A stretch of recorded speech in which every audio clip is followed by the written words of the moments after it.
Please come home. I got beans and bologna. Please come home. I got beans and bologna. Please come home. I got beans and bologna. Please come home. I got beans and bologna. Please come home. I got beans and bologna. Please come home. I got beans and bologna. Please come home. I got beans and bologna.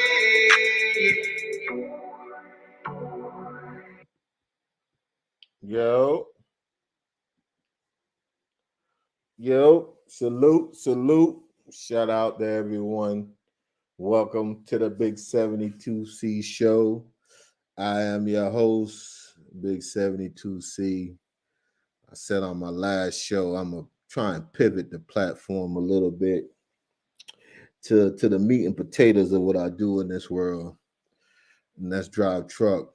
You know, this just a open panel trying to shed light on trucking, give some insight to trucking, and do what truckers do. Truckers talk shit. Truckers have fun, But in this trucking game, man, this trucking game is really fickle right now. And when I say fickle, I mean it's you can get money, but you gotta be diversified when getting money right now. You got all these people right after COVID, they jumped in, they ran out there, rookie people ran out, bought trucks, you know what I'm saying? Because shit, they was giving shit away back then, getting the PPP loans. And now basically, man, they just hauling this freight for any and everything. And what it is now is it's survival. It's survival of the fittest. I guess everything in life, the cream of the crop will come to the surface. If you out there running on bullshit, eventually that shit is gonna catch up to you. And even with myself, I had to pivot. Yeah, I had to pivot my fuck talking behind this avatar. I had to pivot my own business. I had to get into a new. What's up, Coach Al? I had to get into a new agreement with a different company. It's really basically flipping the script on what I'm used to. Coming out of my comfort zone, and when you own your own business and you got to provide for your family, you got to take risk. Some risk are calculated. Some risk, you just put faith in God. But with this trucking game right now, this trucking game is serious. I mean, I'd say anybody that wants to get into it, you can still make money with these mega carriers. You can still get in and learn the industry. You can still basically, learn you a trade where you can make money. It's money in it. But as far as the owner operator aspect of it, Coach Al will tell you right now, if you ain't flipping the script, if you ain't trying to do new things right now, you're not gonna last. And for what they're saying right now, if you can keep your head above water for the next year, you'll be all right. The rates will come back to where they need to be. Some of these small carriers that ran out there and bought trucks, that they'll be out of business. You know what I'm saying? So basically, this cat right here that I follow on TikTok, This cat, his name 2 Million Miles. This brother, he breaking you down and giving you the aspect of what people. Yeah, Coach Al at it. You come up if you want to, Coach Al. I dropped the link, but I want y'all to hear this. While I'm doing that, let me put this. This guy really shows you. He a road driver, but he's showing you where the rates are at and what people are doing these things. What they running the road for. This my man right here, 2 Million Miles.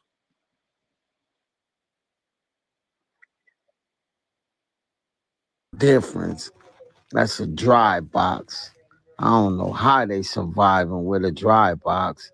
Dollar a mile, but they got some of those as reefer loads as well. So you have to be careful because they'll put that dollar a mile on you with a reefer -10. So yeah, going up to Wisconsin where it's cold at.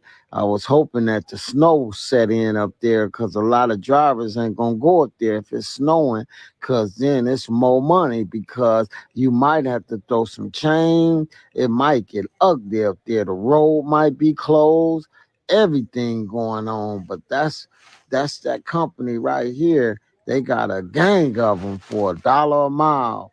They got them. They just come in and post them up. $1 a mile. Get it and go. This 2 million miles again. That's the difference. That's a drive. Hold on, he got another video. He got another video. I mean, he breaks it down every day, all day. This 2 million miles again. Driver asked me in my comments, man, what's a good load to you? You know, I was like, the the, the rates are so soft right now. You don't know a good load when you got it. I just called on this one.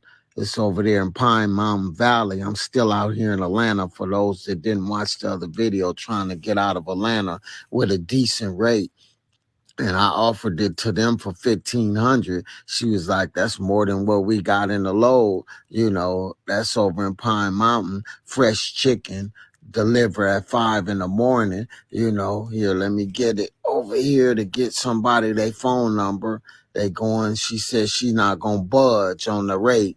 It's gonna be $1,000. So that's her number." And their name is Jack over there. You know, there goes somebody can get them a load getting out of Atlanta, but I can't do it for $1,000. You know, fresh chicken. You got to get a washout. The washout almost $100.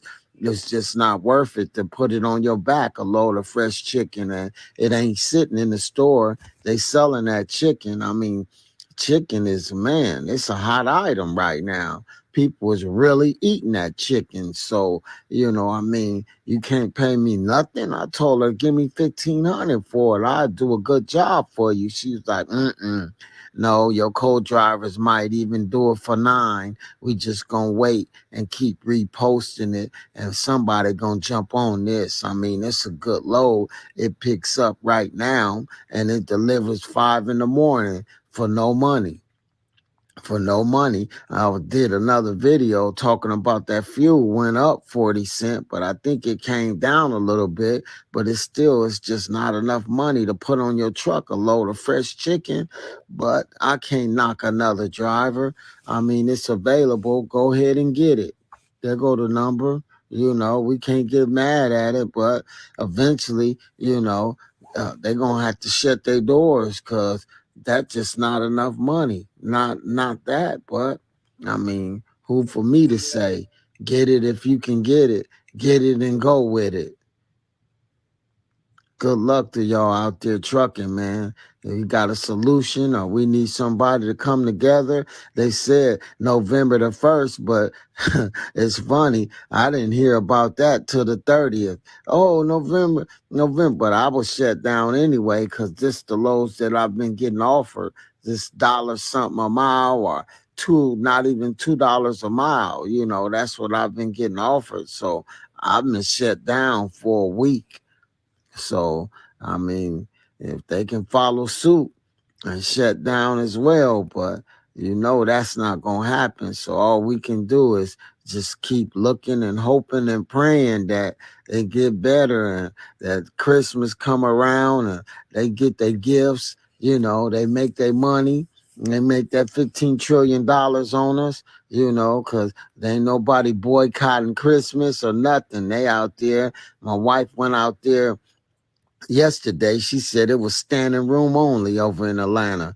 Everybody and their mama was out. I didn't even know it was Black Friday, but I guess it's Black Friday every day if you think about it, because they want you to spend that money every day. So you might as well say every day is Black Friday. That's a good slogan. Come on here and get it. It's Black Friday. Why we moving it for nothing?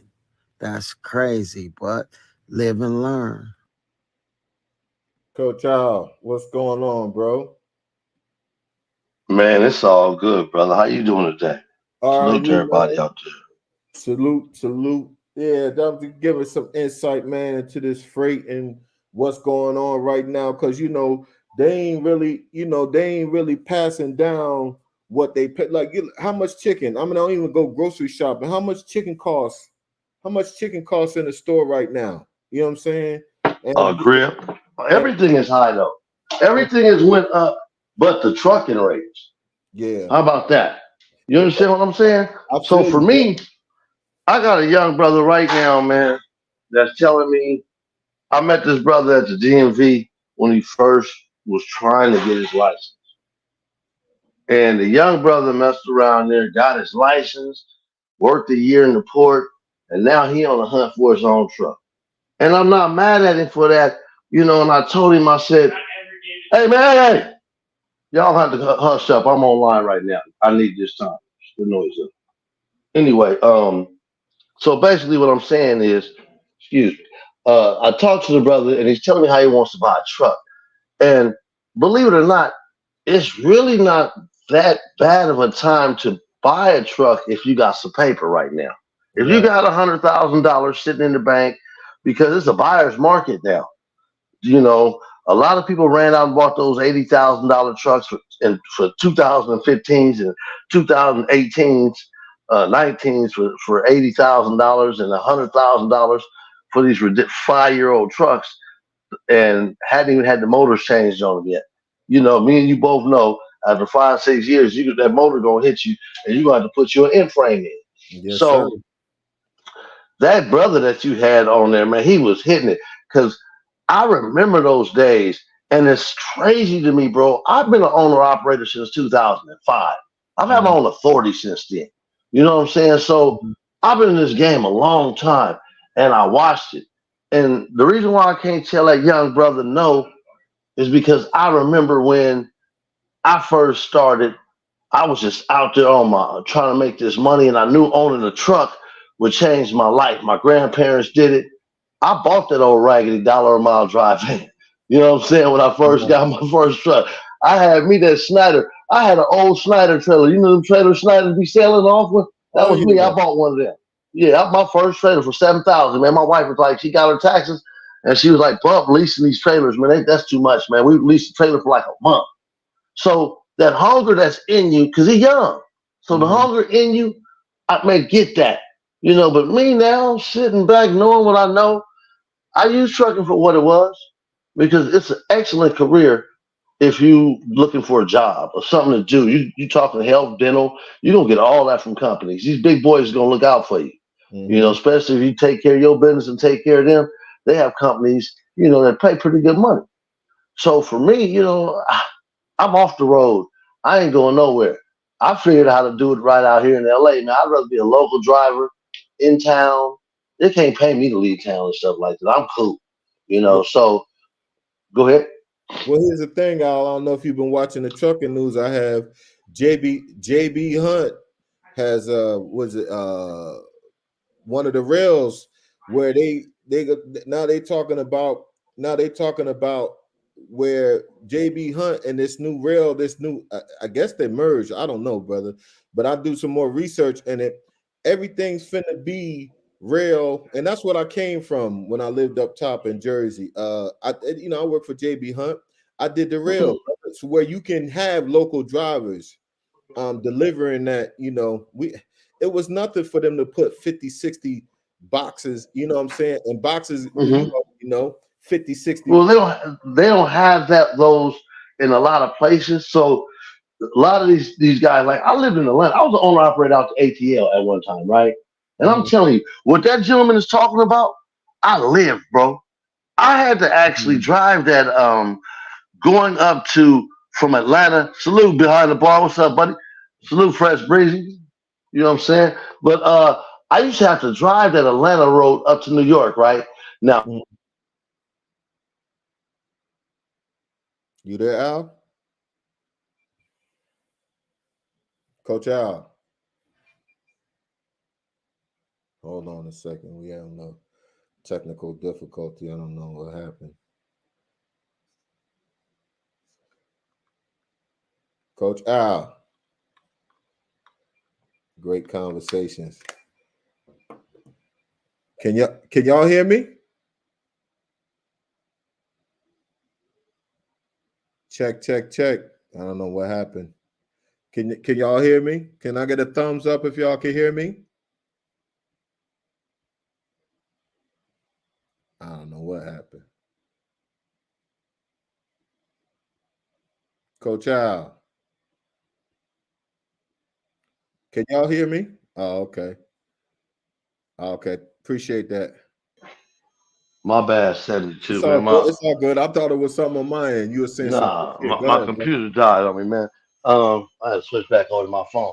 But basically, man, we used to, and it's crazy because let me just say this: Mm, those rates, those are the same goddamn rates they was giving out in 2007, 2008, bro. That's crazy that mm, they think that a person can survive in this type of element at the same goddamn money it was paying back then.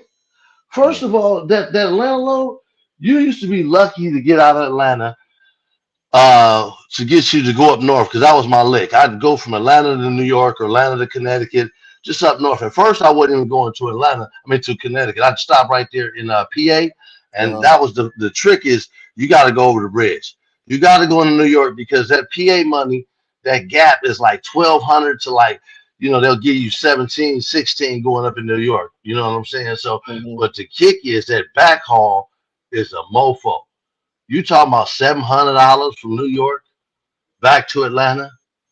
And when he hit it, that dude know what he talking about. Because when he said the washout on yeah, the, from them chickens, bro, that hit a nerve on me, man. Because that they kill you with the reefer and them goddamn chickens coming back to LA. They give you a little bit of nothing. You just mhm, sit there out there on the farm waiting for these funky ass chickens to get plucked. They put them in there raw, nasty, and bleeding, and still hot. You got to warm, you got to cool them all the way up, and they giving you no money. Then you got to go sit up all day to try to deliver them. Then get your truck washed out, mhm. man. And they want to give you 1,800 to come from, what I'm saying, from Louisiana. That's crazy. In a reefer, expect it to keep running. Now, you run the fuel business. That's a different game. X fuel hauling. So X you're fuel. not running. What are you doing now? You change. You I'm back. mentioning what I'm you back. changing. I'm back to driving. I'm back. I'm back to. I got a little partnership with a little small trucking company because yeah, I'm out the fuel game, man. They lost some major contracts over there. So, I'm on this Man, I'm on this new. That's what I'm saying. That's what I was saying in the beginning. You got to take calculated risks. You know what I'm saying? man, let me So, tell you something. First of all, the only way I would really want to say the owner operator if I was younger, like my little young partner, my advice to him was this. I got two things from I told him. Keep a load on your truck every day. mhm, That way you work it, even if it's your minimum. You know what I'm saying? Keep you a load on your truck every day. That way your truck is working. That way you can for sure pay your bills. If you just listen, you know what I'm saying? Make your minimum and make sure you keep your load on your truck every day. That's first thing. Then you got to keep you about 20 racks in the bank just in case something happens. Because 20 racks will fix damn near anything. mhm. You know what I'm saying? Just in case So money out. Shit. yeah. You're gonna have to have that if you want to stay in business. You know what I'm saying? I've been doing this a long time, but I don't have the patience to keep no goddamn load on no truck. And I'm gonna be honest, that dry van game, you got to have a contract or something to work with somebody because that money they giving. I started out doing that. I drive van for 5 long, dumbass years, homie, out of California, cross country, delivering all they bull crap. You know what I'm saying? And it was like straight up crap. But Mhm. coming back, they would kick me in my ass and everything else, trying to get a decent load back on that back haul. So then my grandparents had always had a reefer, but I was under the assumptions for me to get a reefer, I would have to have about 40 or 50. I met a dude that gave me a reefer, a used one, a 48 footer, which I can carry everything with that, Mhm. that they use for the reefer for like 12. So that's how I started my reefer game out. But that game there kick ass too. It's anybody starting right now, if you get a good deal on your truck, 'cause that's the main thing too. If you buy a truck, that's the other point thing too.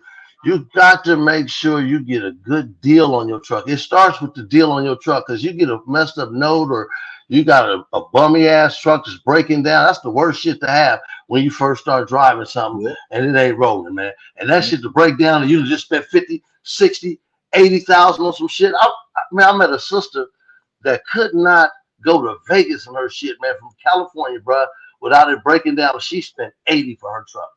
I'm talking about the first month she bought that motherfucker. It broke down before it Mhm. could even hit the hill. You know, so you got to get you a good deal because you want your down time on a truck is bad time. Because oh, what about the new law they got coming? Well, you got to have a damn electronic e-log in your in your truck, Oh yeah, yep. That's bruh. I just downloaded that now. I And, don't know how you gonna make it. hey Al, they don't even know. My truck I just bought back in June. I gotta buy these batteries, expensive batteries, because the batteries died because I wasn't, I'm finna, get on that road again. Not over the road, but I'll be home every day. The batteries is $2,400 for 4 batteries, bro. For Bro, yeah. And they that's say crazy. some places you go up north, you can't run that diesel. You need an Bruh. APU or this new shit they call, well, the shit in my truck called idle air. So Yeah. you can't even run your truck like Hey, that. hey, wait. I remember Idle Air was a company that you used to pull up to at the truck Yeah, stop, me and they too. used to sell you truck time back in the day. The Mhm, internet, you could plug your TV up, where you get your Idle Air spot on Sunday to watch the games. When you stuck out there, make sure mhm. you get the cable for you. Yeah, Yeah, I I remember remember them that too, days. Al. I remember that too. Yeah, Yeah, yeah, yeah. yeah. But I have a CPU on my truck, but I never really use it because I never knew how to use it. Since I'm out here in Cali and I was working every day, and I ain't gonna lie to you, dog. Mhm, I thought we broke the code because for the last 3 years out here, man, a year ago, it stopped like a year ago. It's been going for about a year. But for like 3, 4 years before that, the port was popping. mhm, And I was kicking myself in the behind. I said, man, I've been over the road all these years, and I had all this money sitting right here. I ran out and got me another truck to try to run this, and that worked for me because I worked so hard at what it was. Because I'm used to being gone, so I treat these local loads like I was on the road, man. I come home, kiss my wife real quick, and take me a shower, and I'll be gone, delivering or picking up. But mhm. what I'll say is, it's gone too. Just like I thought you had the sweet spot with the fuel. Same And shit with the port. but see, this is what we need to break this code. Al already said, and I'm watching stuff on TikTok, whatever. We not only do we have our trucking company, but we need our own brokers, man. We can get the Oh, $10,000 in the uh, charities bond. You understand what I'm saying? That's what I'm working let me let, let me let me talk to you real quick on that because I went to broker school, homie. Me and my wife. for. Uh-huh. Shout out to you, BDB. Hey, check this out, BDB, on that death real quick. Man, look, I had my fuck that death, homie. Put it that way, bro. That's what I'm saying. Fuck that death. That's what we gonna say. Hey, Right. but look, on the broker side of the game, homie, me and my wife, when we Mhm. first started, okay, my grandmother went first, so she come back raving about this class about in what was that? Arlington. So Mhm. we went to this class, my wife and I, and my thing was this: when I first started, I'm not a good mechanic, right? So Mhm. I didn't know how to work on trucks like I do now, of course. But I got back it. then, I Mhm. didn't know shit, right? So what I would do was I went to broker school starting off my business so I could always get the best rate and I could be able to afford to pay a motherfucking mechanic. Okay. Mhm. So that's how I started, right? So I went to broker school. The bond was nothing. Your problem, even in brokers, they're dead right now, bro. Yeah. Brokers are dead. You know why they dead? The internet killed the broker, bro. They used to, you ask a dude, any dude over 56 years old that run chickens, Hmm. he know the chicken man. This is an old dude that he had the lock on every chicken load coming out of Arkansas and all that. And him and his wife, they had shitty rates, but they was like C.H. Robinson. We got all the loads, but we Hmm. ain't giving you but $1 a mile. So anyway, the Hmm. chicken man, he was making money. Nowadays, ever since the internet popped, even though it helped a lot of people, it killed the brokerage business because there's no personal relationship on there. First of all, a shipper can get online himself and push his own product and get his own stuff moved. He don't even need a broker or middleman. Hmm. Let's start there. They got so many. They have websites that are running for you. Just Hmm. put it in here. We'll broker for you. Websites, self-brokering websites. Okay, I was around before internet truck stop and when it was just the DAT back in the day, Hmm. and you had to watch the DAT DAT from board. the window. Tell them that Yeah, DAT board. They don't. yeah, the DAT board. It used to be at the truck stop. Everybody be standing around that bastard looking at it, Hmm. trying to get a little something, something. But you know what I realized though, because I don't want to talk down on trucking because trucking has made some real paper up in this family and got me popping my collar like I pop it. You know what I'm saying?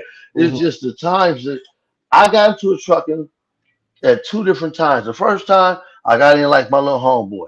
I just jumped in the water because I was fresh out and I was trying to make something with my life. The second time, it's like I was forced to. It's too much money out here. I got to come get this paper, and it was like an easier. It's like having kids when you're older and got a little money. You're not tripping off rent. Some people that's young got kids. They worried about paying their light bill and shit. You know what I'm saying? So Right. this time for me, it was like being an older person having kids. Ain't no problem. I got the paper. No, we don't. Our problems aren't those. So I went into it different. But those people, they have a lot of people lying to a lot of brothers and sisters out here, have them out here spending their cash up. I got a cousin. She went into a business with her and her homegirl, $10,000 a piece, twenty Hmm. thousand dollars. Right now, they're investing into a truck, and they're gonna give it to this guy. They gave it to this guy, and he was gonna sell them the truck, put them a driver on there, and give it a run, a lane. Right, Hmm. 20,000. Me and you both know. First of all, $20,000 ain't shit in the And trucking shit, game. nothing. Why he ain't and then why he ain't got the truck on the road already getting the money if that's so easy for him to do?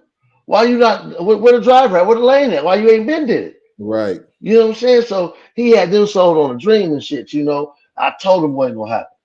My Mm. friend, every one of these dudes that bought trucks for 80, $90,000 without CDLs, Hmm. I promise you, them motherfuckers either they got a tight ass contract with somebody and have found a family member to drive their truck, or they on their way out too. Because that $80,000 note, that's like 15, 1600 a month. But see, Al, you just hit the nail on the head, brother. That's what they saying. They forecasting if you ain't driving your own truck right now, Yeah, yeah. you're not gonna make it. You are not Mm-mm, gonna make it. So mm-mm. Not no small, but because think about it, see? Think about what they want though. And I always tell people this that call themselves wanting to get a truck and don't drive it, but just use it for the business and the passive income. Get the fuck mm, out of here. yeah, Trucking is not passive over here, man. no, Let that transmission go out on your ass, and you got to drop 8, but they can't bring the transmission over for 6 months. The truck note's still going. Trucks and know that 18, they still want the 1,800 every month. it, Insurance companies still want their money. There ain't none of that shit canceled, but your mm, shit sitting up in the shop while you waiting for a transmission because they don't have one. yeah. Bruh, this shit real out here in the field. We get a rebuild. We get a rebuild transmission around here 5,200. God bless. You know. So Yeah, you get yeah. a Well, you know what? That's because of where you live at. right, You right, feel right, me? I right. live in Los Angeles, homie. Oh yeah, that's true. That's true. Hey man, you know how much LA Freightliner costs? First of all, if you can get an appointment, LA Yeah, Freightliner probably costs like maybe $190 an hour, 2 hour minimum. yeah. Easy, easy, easy. Oh, Man, Al, they don't Come know. on. They don't know that. And when you take your truck to a dealer, they got the guy who diagnoses the problem. You got to pay this motherfucker, and then you got to pay a separate motherfucker to fix the shit. You feel me? Right. But people Right. don't realize, man, my oil changes are $690 on. And the only reason why I'm taking it, I mean, we got little shade. No, I didn't say shade tree, but we got little mom and pops around here. But I'm taking my shit to the dealer because it's still under warranty. Yeah, you don't mess And with your motor, homie. I'm building a relationship. I'm building a relationship with this service advisor out there. So he looking out for me. He looked out for me already, you know. Well, So let me give you some game on something real quick though. Okay, so the dealer is good. Okay, I have I don't let nobody but the people that made my motor via Detroit. mm, mm, Okay, if you ain't got a Detroit sign outside, you know you can't fuck with my motor. You feel me? So I'm going to the dealer to diagnose because the dealer gonna tell you everything that's wrong. Because guess what? They want to fix it. right. That's why I always used to take my truck to get that inspection at the dealer because they gonna oh this is right if it's something wrong, especially when you're going over the road. I was going from Cali to the East Coast and staying out there, so I couldn't have no problems. You know, once you leave the house and stuff, you want your shit right, and you had to have I had to have a connect on the East Coast while I was out there too. Mhm. But the thing is this, I like to take it to the dealer when you don't know what's wrong, because there's a lot of dudes that they fix trucks, but if they don't know what's wrong with it, they can't Right. diagnose it for you, Yep. right? Yep. I ran So into that. I would Yep. take it to the dealer, right? Mhm. The dealer gonna give me a list of what's wrong. Then I go buy the part that I need. Then I take that part to the dude that I'm gonna have my shade tree guy, right? Right. And then here's where the game I told her, this is what I want you to do. Mhm. Watch the motherfucker. This is how you learn to do whatever you're gonna fix, right? So if I had a service or whatever was cracking, especially if it was like somebody that worked for their company, I Mhm. tip dude like $15, $20. When I got my reefer, I could change my own oil, belts, all that stuff. Because I had a dude Mhm. that come out and show me he was doing it. And I asked him and I gave him $20, $25 for the lesson, but I never paid for another goddamn oil change on the reefer again. Hey You feel Al. me? So go Al, ahead. let the layman. We teaching people. Let the laymen know what a reefer is, Al, because a lot of people Oh, they don't. We talking this old trucker talk, but just give them a quick thing of what a reefer is, so they know what you talking about, brother. well, a reefer, man, is to me it was gold because you're gonna always have your low, winter or summer. A refrigerated trailer, that's all that is. It comes 54, I mean, 50, 48, 53. You know, Mhm. some of these young specialized companies have smaller ones, like the school district out here have 28 footers. You know, where they roll them around. So basically, that's all it is. But you know what? It's another motor. Let me tell you, some people don't even understand that though, because now I got two motors and two Right. gas tanks and Mhm. two gas tanks. You dig? Yep. Yeah, yeah. So yeah, you get a little more money, but the reefer for me, I'm gonna tell you what the reefer came in handy because you know I had my season, Mhm. and during the wintertime, I could go get me some what they call it, protect from freezing money. Protect from freezing with the reefer. So just turn the reefer on because it's cold on the East Coast. If you got some soda, they might want that bad boy. Man, just keep it at 80 degrees, 70 degrees for us because we don't want to freeze no more. Keep it at 30 degrees. They don't want it to freeze. You know what I'm saying? So Mhm. I would get that protect from freezing load, that money right there. And I used to say when I had the dry van, I used to hate the reefers over here picking up. Man, y'all need to get about our business. You know what I'm saying? That's what I would tell them. Right. But the thing that they got right now, homie, it's just it's a puzzle to me because they're operating with the same numbers that they were operating in 2008, 2009. The fuel is almost the same price. It's crazy. So for them to give you the same thing for everything, and everything is double, oil is double. Yeah. Yeah. You see what I'm saying? Everything is double, but the price of what you're giving. So my advice to anybody, if you're not in the game already, you know, and don't have no truck note already, I wasn't gonna do none of that until demand come. But now if you got a little money out there and you can find you one of these guys, because that's why I made it. My truck I bought only cost me 23.5. So I paid for it in cash and then made like 18,000 in 3 weeks that I had it the first month. So the truck damn near paid itself off Yes. back then. But see, Al, people look at the truck price, and I had to talk myself in, because once you pay a truck off, Al, you got to talk yourself into getting that note again. And what I had to Well, I had to talk myself into, Al, I had to talk myself in. If I spend this 80,000-90,000 for this truck, how much money is this 80,000-90,000 gonna make me? You know what I'm saying? And then I went to go calculate, and I said, well, shit, we got that in personal vehicles when we bought the two new cars together. I said, so what is the fucking my personal vehicles ain't making me no money. What they doing okay. is they just taking us to doctor's appointments, kids to school. It's a grocery getter, back and forth to work. So that's how I had to rationalize it, Al. Well, It's a lot of money, but then you got to spend money in business to make money, man. and no. Let me say this, because this is the thing I love about trucking is there's so many moves that you can make. See, people don't realize, like, the main thing is get your CDLs.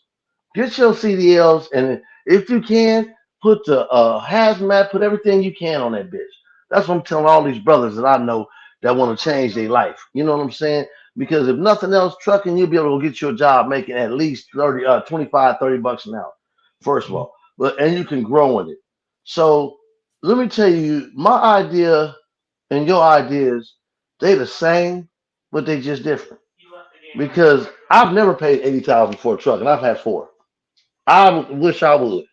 That's just because that's 80,000 for me is just too much. Mhm. It's too hard for me to run down. But now I'm not saying that you're wrong for doing it, because if you have an $80,000 truck and you know it's $1,500-1,600 a month, say it's $1,500-1,600 a month, and you got a job, a contract where you're making $6,000 a week, it's nothing. Right. Definitely. You understand what I'm saying? You locked in, cool.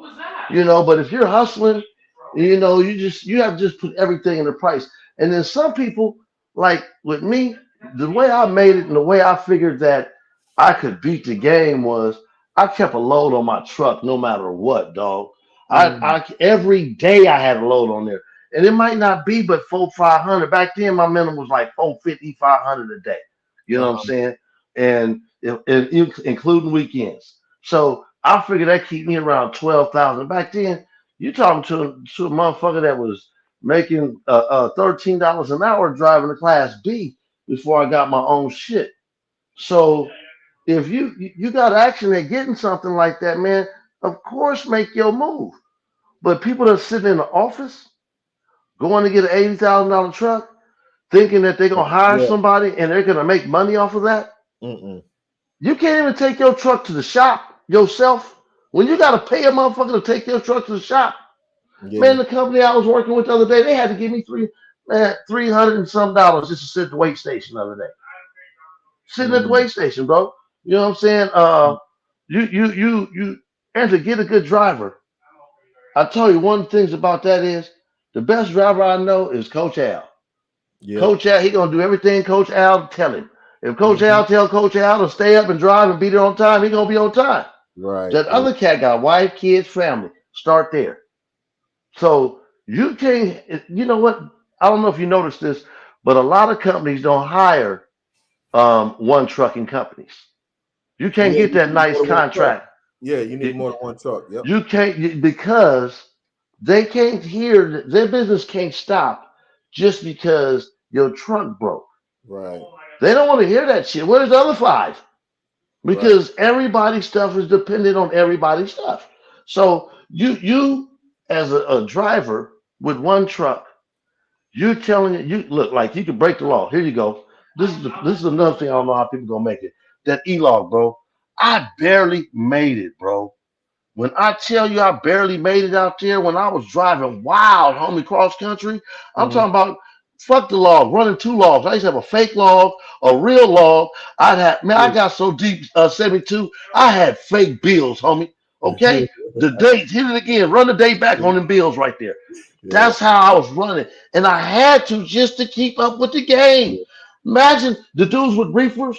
If you're moving your truck back and forth at the farm, that's all day. Yeah. That was sleep time for me. Yeah. Technically, you feel me?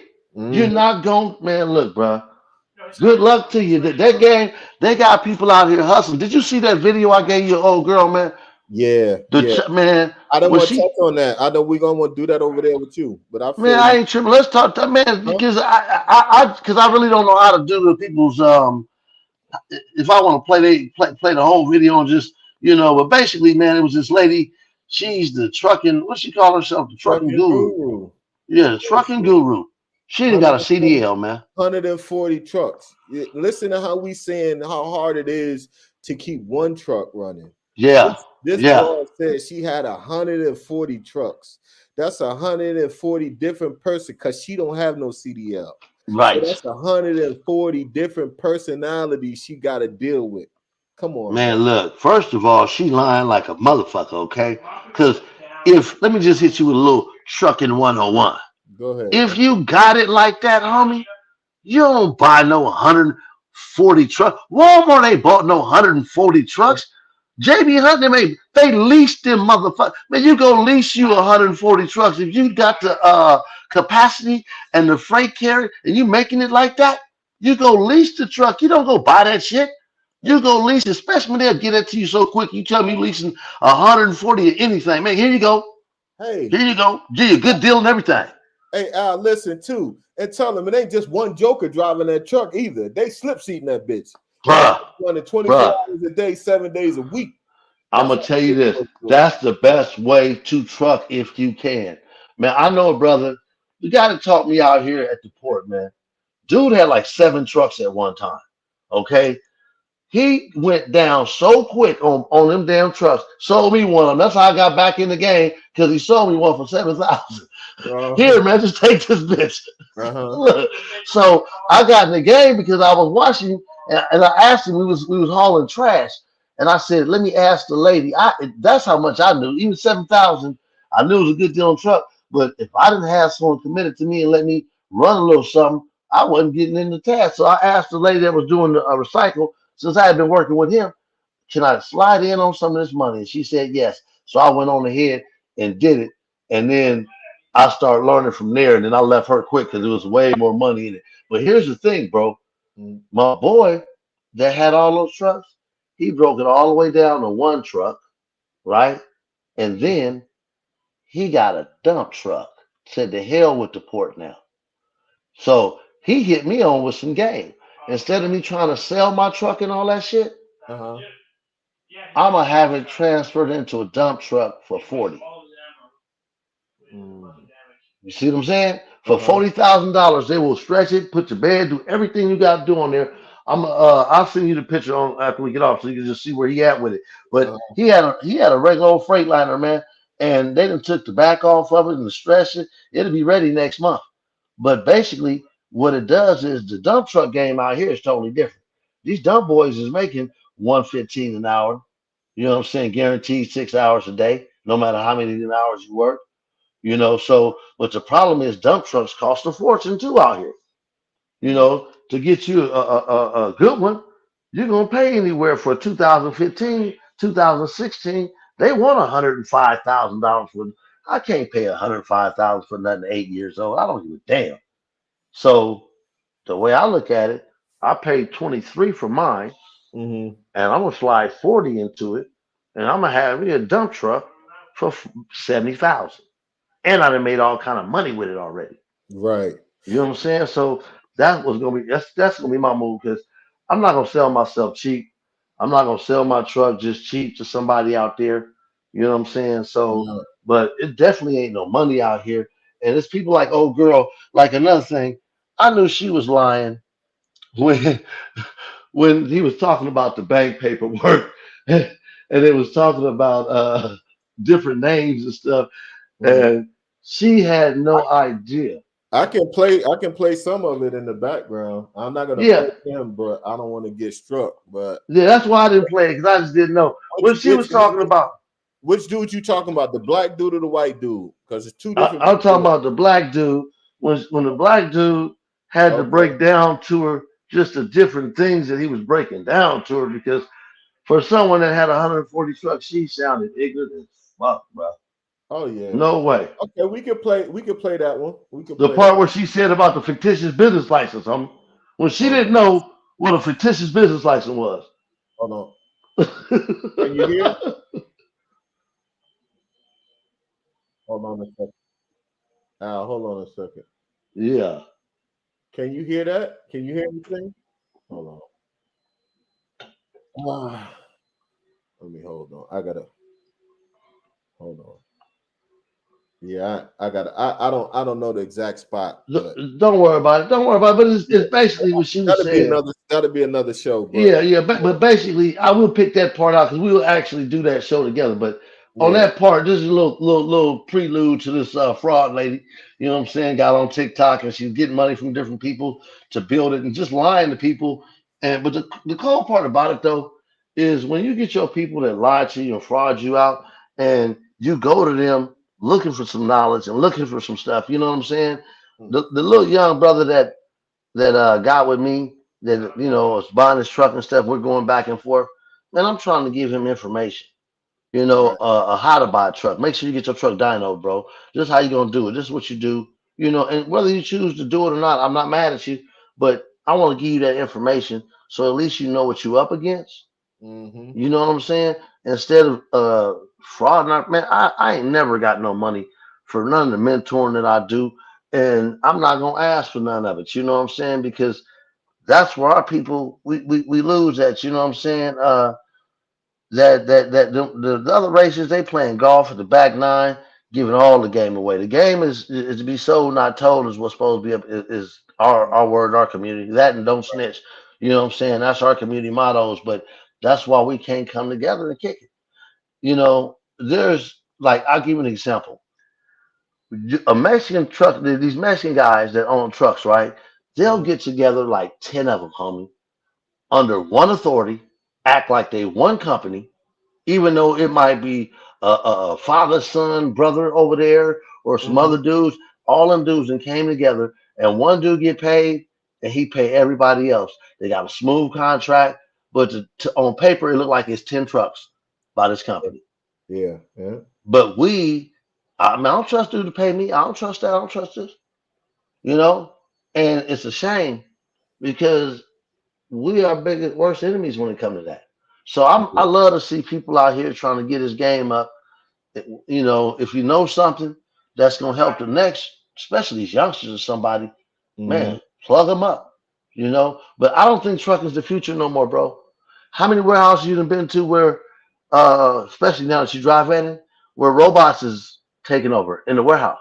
Yeah, They don't yeah, have stuff being loaded no more by regular people. And this was like 15 years ago, 10 years ago. I was at warehouses that was self-loading. They won't even let you in the warehouse no more. yeah. That's for I left up top, Jersey, that Anheuser-Busch right there in North New hmm Jersey. Yep, I believe that for sure Yeah, because they had like one or two people, but when them motherfucking robots was picking the pallets up, them motherfuckers was wrapping the pallets, them bitches was loading the goddamn truck. They was doing everything, boy. man, come on. Now think about that, right? Now they also testing the self-driving trucks. Now they're years above before they just put self-driving trucks out here. I'm gonna go out. I'm gonna be the mate. But I don't tell my son and these other youngsters no more. Hey man, be a truck driver. I tell them get your license so you hustle it, but Mm. don't make this your life because I don't see a super future in this. What I would to me, the best thing a young dude could do would be to get with one of these government companies as a trucker, Yeah. school district. You know what I'm saying? Mm-hmm. UPS, Brown. Any of these companies like that that's gonna have a union behind you and the different things like that. You'd be cool. But man, it's a hard hustle out here. And here's another thing too, 72. What's You up? got to do as an owner operator. Mm-hmm. You better put your money somewhere else too and let it work on this end. You can't just keep it over here on the trucking end Yeah. because if you don't put it into some property, that's what I did with my money. I just put it in some property and it grew. But you got to put it into something else because that trucking money is funny. Yeah. Oh yeah. And if it wasn't for my wife, man, you know how many insurance notes my wife had to pay? You know what I'm saying? Where she had to pay that out of her little money. And that ain't no joke when you gotta give $1,000 about your shit Right. to Hey, some trucking money, and that's the key though, having a strong a strong woman that will have faith in you and trust that you do the right thing. You know, like my wife said, well, even when I ain't had my truck, I think May will be 5 years I've been doing this on operator. Okay. Okay, salute to you. Yeah, and yeah, and like I say, they fail in the first 5 years. You know what I'm saying? So that's what they say businesses do. But my wife, I said, well, you know, when I had my business, I had a newborn, my oldest son, he was just being born. I had just bought this house, and I said, well, I said and talked with my wife. I said, well, why you was never worried? Why you was never nervous? She said, because I know you as a man, and she said, I know if nothing else, you're gonna work. So put your mind to doing something.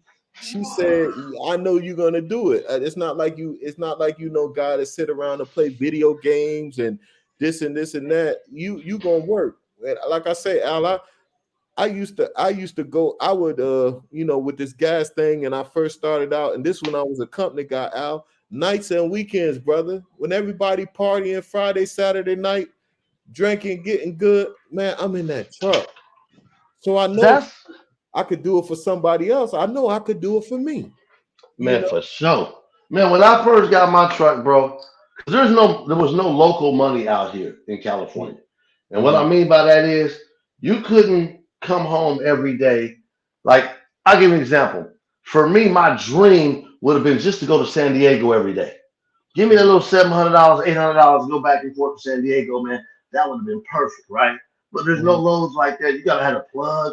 You gotta know something, somebody somewhere. You know what I'm saying? So to me, that wasn't what was happening. So I took that stretch cross country. You know what I'm saying? And I would leave, but I would stay gone like 30 days. I wouldn't just come run back home. I'd go out here, I'd take that initial pool, make that money. Then I would run around up and down the 95, Connecticut, New York, PA, Mass. I'd hit all them areas. I would run different loads. What I would do is like short hauls. I'd pick something up and go 60 miles with it for $400.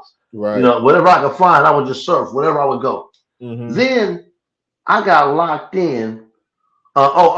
Here's what it really hurt me at. Then they changed the trucking law in California, where the motor, that's where the death came in and all that. Yeah. You couldn't come to California with a certain year truck, and you know my truck wasn't that year, right? So that kicked me out the game. So I stopped driving the long haul, and this is what I would do. I would fly out to Jersey, get in my truck, drive that motherfucker up and down the coast, make all the little money I could. Had a nice little run. I met some people by then, so I had a couple little different licks I was making.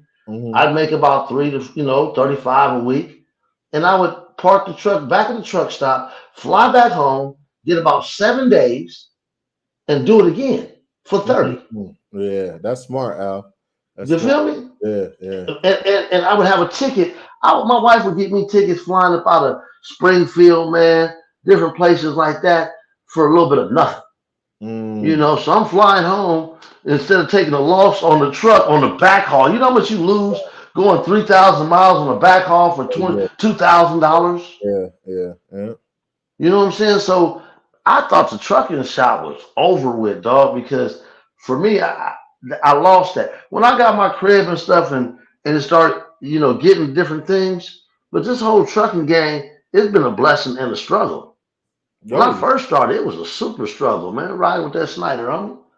Hey, that's why I played that in the beginning, my man. Beans and bologna, man. Because hey, they got this trucking industry out here. Like now, if you're not smart, if you ain't, like I say, if you're not willing to take chances, man, and do something different and change shit up, like I said, man.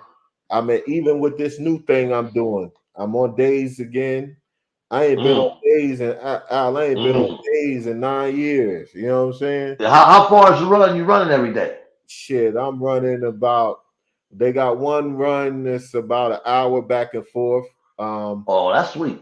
And then they got another run where it's on the other side of the state, and I don't know what that. But he said he gonna mix it up or whatever I feel like. If I want to do the monotonous shit, do the same shit day to day. But the lady I'm working with, she said, she from up top where I'm from. and she's like, I needed you yesterday, you know. So That's the best thing, man. When they need you right away, that means you can make you some money. Remember what I was talking about? Soon as you get there, making it right away. yep. That's important, homie. You need that. You need that 3 months uninterrupted. You know what I'm saying? You need that. That's why I always make sure the good tires, all that shit on my when I first start, man. I'm not starting out, on the Yeah. I did that really, and I'm gonna tell you, with my little $7,000 truck my homeboy gave me, I used to pull up to the speaker at the port, right? I had to cut the truck off because they can't hear you talking. And then to start the truck all up, I would have to get out, spray some starter fluid up in the Jones, then get back in the truck and start that bitch up. I did that shit for like a month, homie. Yeah. You feel me? Or just kept it running when I could. That's how bad I was out here trying to get it, but the money was so good. I was like, oh shit. So it made me change up. It made me switch up and go that mode and go that route. You know what I'm saying? So, and then like when I got my first truck, you talk about support, homie. Man, shit, we had saved up like $5,000. Like I said, $5,000 ain't shit. Man, my wife had to go get 40,000 off her retirement, and she put that faith in us. We had to pay it back. One of them loans that they give you on retirement. Right. And I had 12 left over, man. And when I tell you that 12 was gone so quick, it's like I had no money. Because I didn't know what the hell I was doing, bro. And before I knew it, I was sitting there. We was on asked out status, and my wife was like, "Man, this it. We got to make it. We got to find a way to do it because we." It's sick of sweat, now. Yeah. So then it was like, you know what? I'm gonna live on this motherfucker. Mhm. I'm gonna live on it. Fuck it. That's where the 30 days come in, where I'm getting paid on the weekends, like you're talking about. While everybody else is going, I might as well. Man, I'm not sitting at the truck stop, sleeping, watching TV. I got a load on my truck if I do. Right. Yeah, I include weekends on keep a load on the truck, bro. Right. Weekends is included on that with me. You know what I'm saying? I was getting it. And you hit it on the knob, homie. I'm glad you said that because a lot of people don't give their business that respect. If you're gonna give these other folks, these business folks, all your time, show up on time, work overtime, man, you owe it to yourself and your family to motherfucker at least do that, if nothing else. But you should have kicked that in the ass and put an extra 2-3 hours to it. Because that's why I was cheating on my log and everything, my dog. I done drove to Atlanta, homie, in a day and a half. Straight through. No sleep, no nothing, just rolling. 2 days, 2 days from LA. But Where you got to go 55 for the first 250 miles coming out the state. Yeah. With a nigga in the look, with a dude in the truck. I'm moving a lady, homie. I asked her how your son's getting down there. She said, "Well, I was gonna fly, but they're so expensive." I told her, "Give me $150 each one of them. I'm gonna take them with me." And man, that means the bed area was the top of the bed. There was no area for me to sleep, so I just had to roll. But I was young back then. You know what I'm saying? Right. So I already had an LTL put on. Now I'm moving her with my LTL. I'm putting everything I can on the truck, making as much money, including her son. Hey, but that's the real though. You got to give it that type of get down. But the laws are changing. They're not in our favor. Right. So for a lot of people out there, man, I commend you, you know what I'm saying, for going out there and making that hustle. And best you can save your money, especially working with that lady, because sometimes I get this. I had a load where my first Eureka, where I had a lady that was giving me $1,900 to go from North Carolina, Rocky Mount, North Carolina, up to Pennsylvania, and to Mass. So basically, I was taking sweet potatoes from Rocky Mount, and I would drop them off at the grocery warehouses up there. The different ones they got. And each stop, man, she would give me the 19, sometimes 21, depending on what the rate was. But look, she would let me do the lumping. Whatever the lumper said, I had a phone right there. And whatever he said, if I chose to do it, she would let me. So if I felt like breaking down a couple pallets, but wasn't that much and to do, I could make an extra each stop, because I would do like 3 stops. So I could make an extra $200-$300 just on breaking a couple pallets down if I want to. So that was the lick, right? So I was making money, homie. Then the cold part about it was she started giving me loads. So now my grandfather, my homeboy cut them in. My homeboy, she'll start going from there. She went up from the 19 to Mm. PA to go up to Mass. She was giving me 29, right? So my Mm. homeboy was doing it for 19, and I was getting 1,000 off of every load he ran. And he was loving it because wasn't nobody giving 19 to go up there. Right, right. You And feel what he I'm saying? put money on the side. Yeah. Yeah, and Grandpa too, because I was hitting his ass for 500 each. Yeah, yeah, Yeah. licking. I was licking. But guess what happened? This is what I'm saying though. Mhm. All of a sudden, old girl that changed my face. Man, I made so much money, homie. This on my mama. I sent the lady a Coach purse, her and the other lady that worked there. Sent them Mm. Coach purses, homie. I'm making money like that, dog. Cause Mm. she changed the game. She was my first real lick, right? Uh-huh. Man, look, when she went out of business, I didn't know what to do. I was sick. Cause it was like this is my first lick. I finally found one. And now I'm back out here surfing again and shit. Then I locked on, I got me a reefer. That's what made me get a reefer. Then I was running with those chicken man. But then what happened was C.H. Robinson, they have a produce division. And I locked in with this dude named Rob, homie. And I'm still Mm. friends with dude on Facebook to this day because he changed everything for me. Salute to that motherfucker. Because when I first bought my crib and I told him I'm borrowing money from everybody trying to get it, man, he was like, I'm going to help you pay him back. And that motherfucker kept his word. So he kept me running for like 3 straight years, man. I had a load of apples I was running from Allentown, PA to Mass, homie. And I was making Mhm. about $4,000 a week doing it. Man, when I tell you that was the lick, it was light. I could break it down. He gave me $40 to break it down for him and pull it off. So I was getting paid with that little money. So it changed the game. And that's how I actually, I just kept doing that until I came back home. I just got tired. My son got too old for me to be on the road every day. Right. That's what's gonna happen to you. See, it ain't nothing for you right now, big dog. You know what I'm saying? Kids is babies. But Yeah. the older your kids get, the more, especially your boys, homie, you can't be out there on the road like that. Yeah. Well, yeah, that's why I mean I told this lady with the local, and with now they got that Amazon. What I'm gonna do, Al, I'm gonna do on the slick slide like I didn't do when I was with the gas. This lady will let you run under her authority or your Mm-hmm. own. So I'm gonna age my authority while I'm with her, then Mm-hmm. go 100% on my own. That way, if this shit don't go awry, I got the Amazon to fall back on. And I know some people that was I'm that looking to contract, man, eventually contract possibly to get with the post office to get me a contract, man. That's the lick. You That's the know, lick, especially down in the south. yeah. The post office, they ain't even got to go by the way station. That's another thing we ain't talked about, man. What's The that? police and all the traps that's set up for drivers now, man. Yeah. It's. I went through the way station the other day last week, homie, and the blinker was out on the right side, right, of the Mhm. trailer. Man, they put me out of service.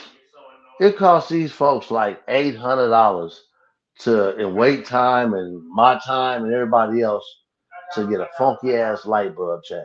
That's crazy. That's crazy, Yeah, and it's bro. crazy because the police they know what they're doing. They give you the list of people to use. Here you go, call these guys. Yeah, that shit is crazy, bro.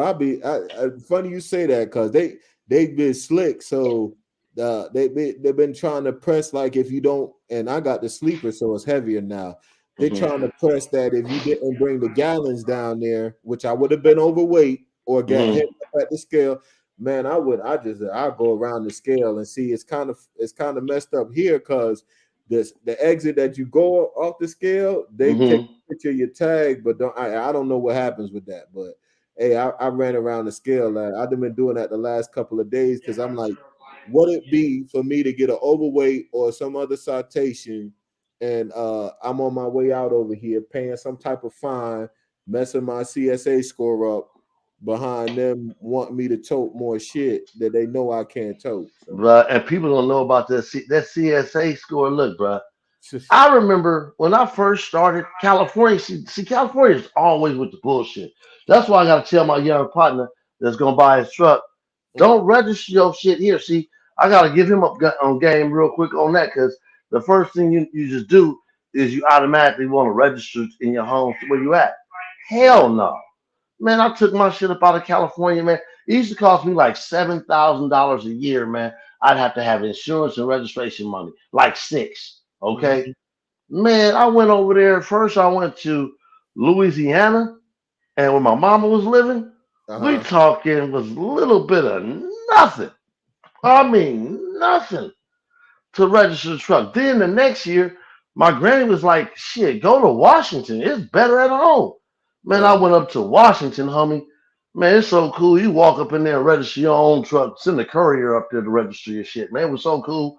But people that don't know that, they go through the agency. I don't go through the agents and stuff to get my authority and all. I do all my own shit because I used to pay people, but then I just learned the game. Right. You know what I'm saying? I just learned the game. My wife would do all the paperwork and all that. And then she got to the point, she told me, you got this, you got to do this. I'm good. I got a job. Mhm. So she kind of retired from my secretary, you know what I'm saying? Right. But, she still was the treasurer for some reason. So She she kept that so she want that Louis bag, and my wife used to talk shit. And that one year I bought her that Louis bag, and she was like, "All right, I'll help you as much as you need." Like my wife, she does the taxes and all that shit. So Well, you got, like you said, man, you got to have that. And it's like, you really need, especially you got a family with it, because that's what really keep you working out here on these trucks like that. Because yeah, if a dude didn't have no family, man, if I didn't have no wife and kids, I'd have been rich. Because I would just stayed right there in Pennsylvania somewhere in the truck for the first year and just right. kept running my loads every day. I'm making paper. You know what I'm saying?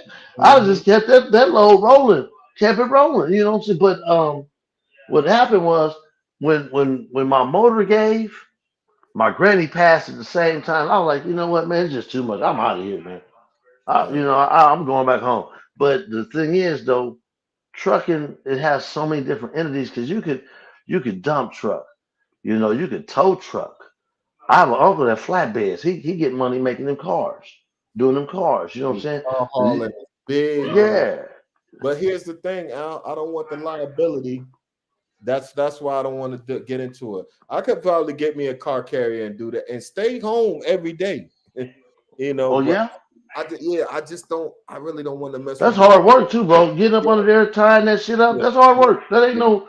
See, you want to be in the game that's gonna keep you in the young man's game. Cause like I'm gonna ask you this: your new job, do you gotta watch that shit get loaded? No, it's dropping hook, man.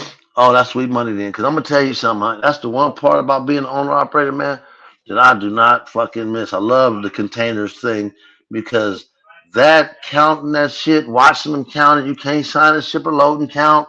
They're not going for none of that, but it's 1,000 degrees in these warehouses. A hundred below zero. Excuse me. In the warehouse, you're freezing. I mean, it get crazy standing out there waiting. You be tired.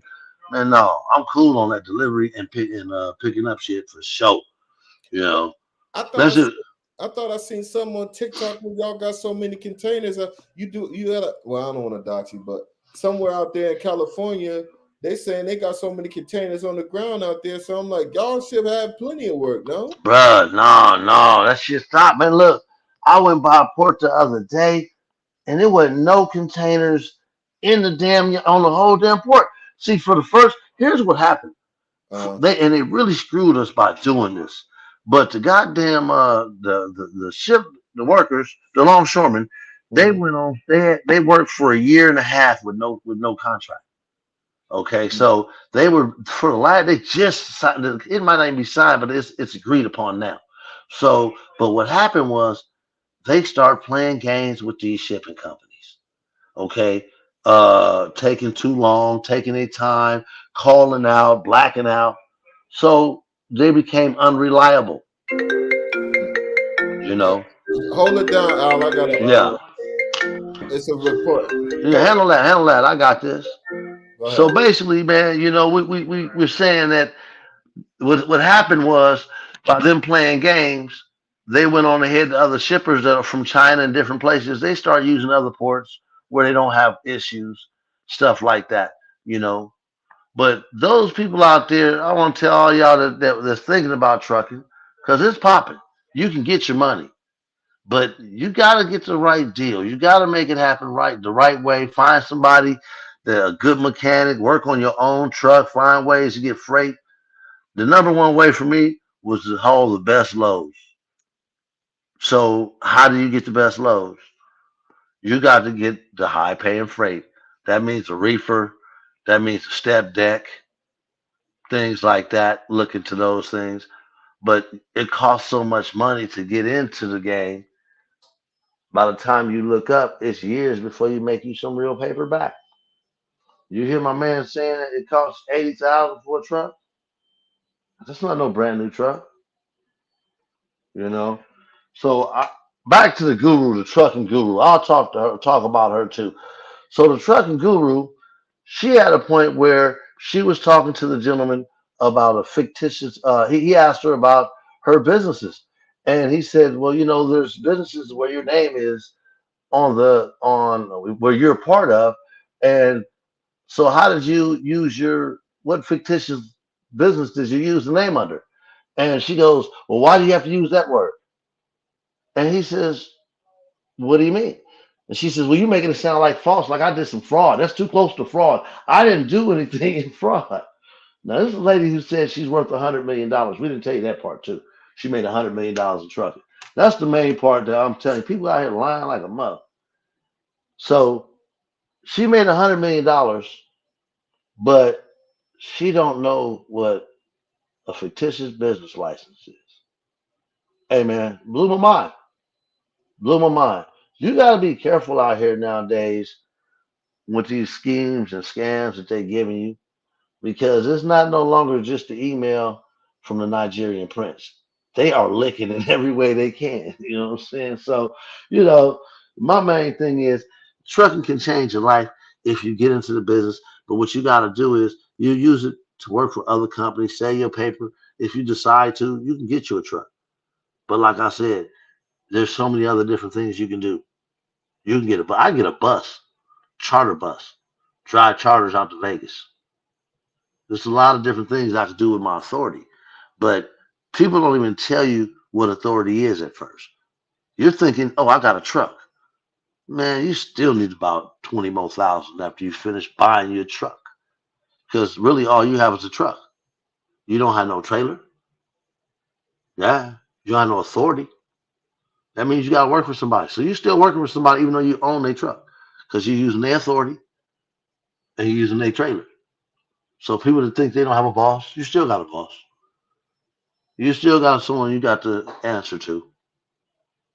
So you have to give it that full attention. Because if you don't, it'll go. And another thing I tell you, save your money. Save your money. Save your money. All that money that you think you're making, save it. Put it into something. Because it go.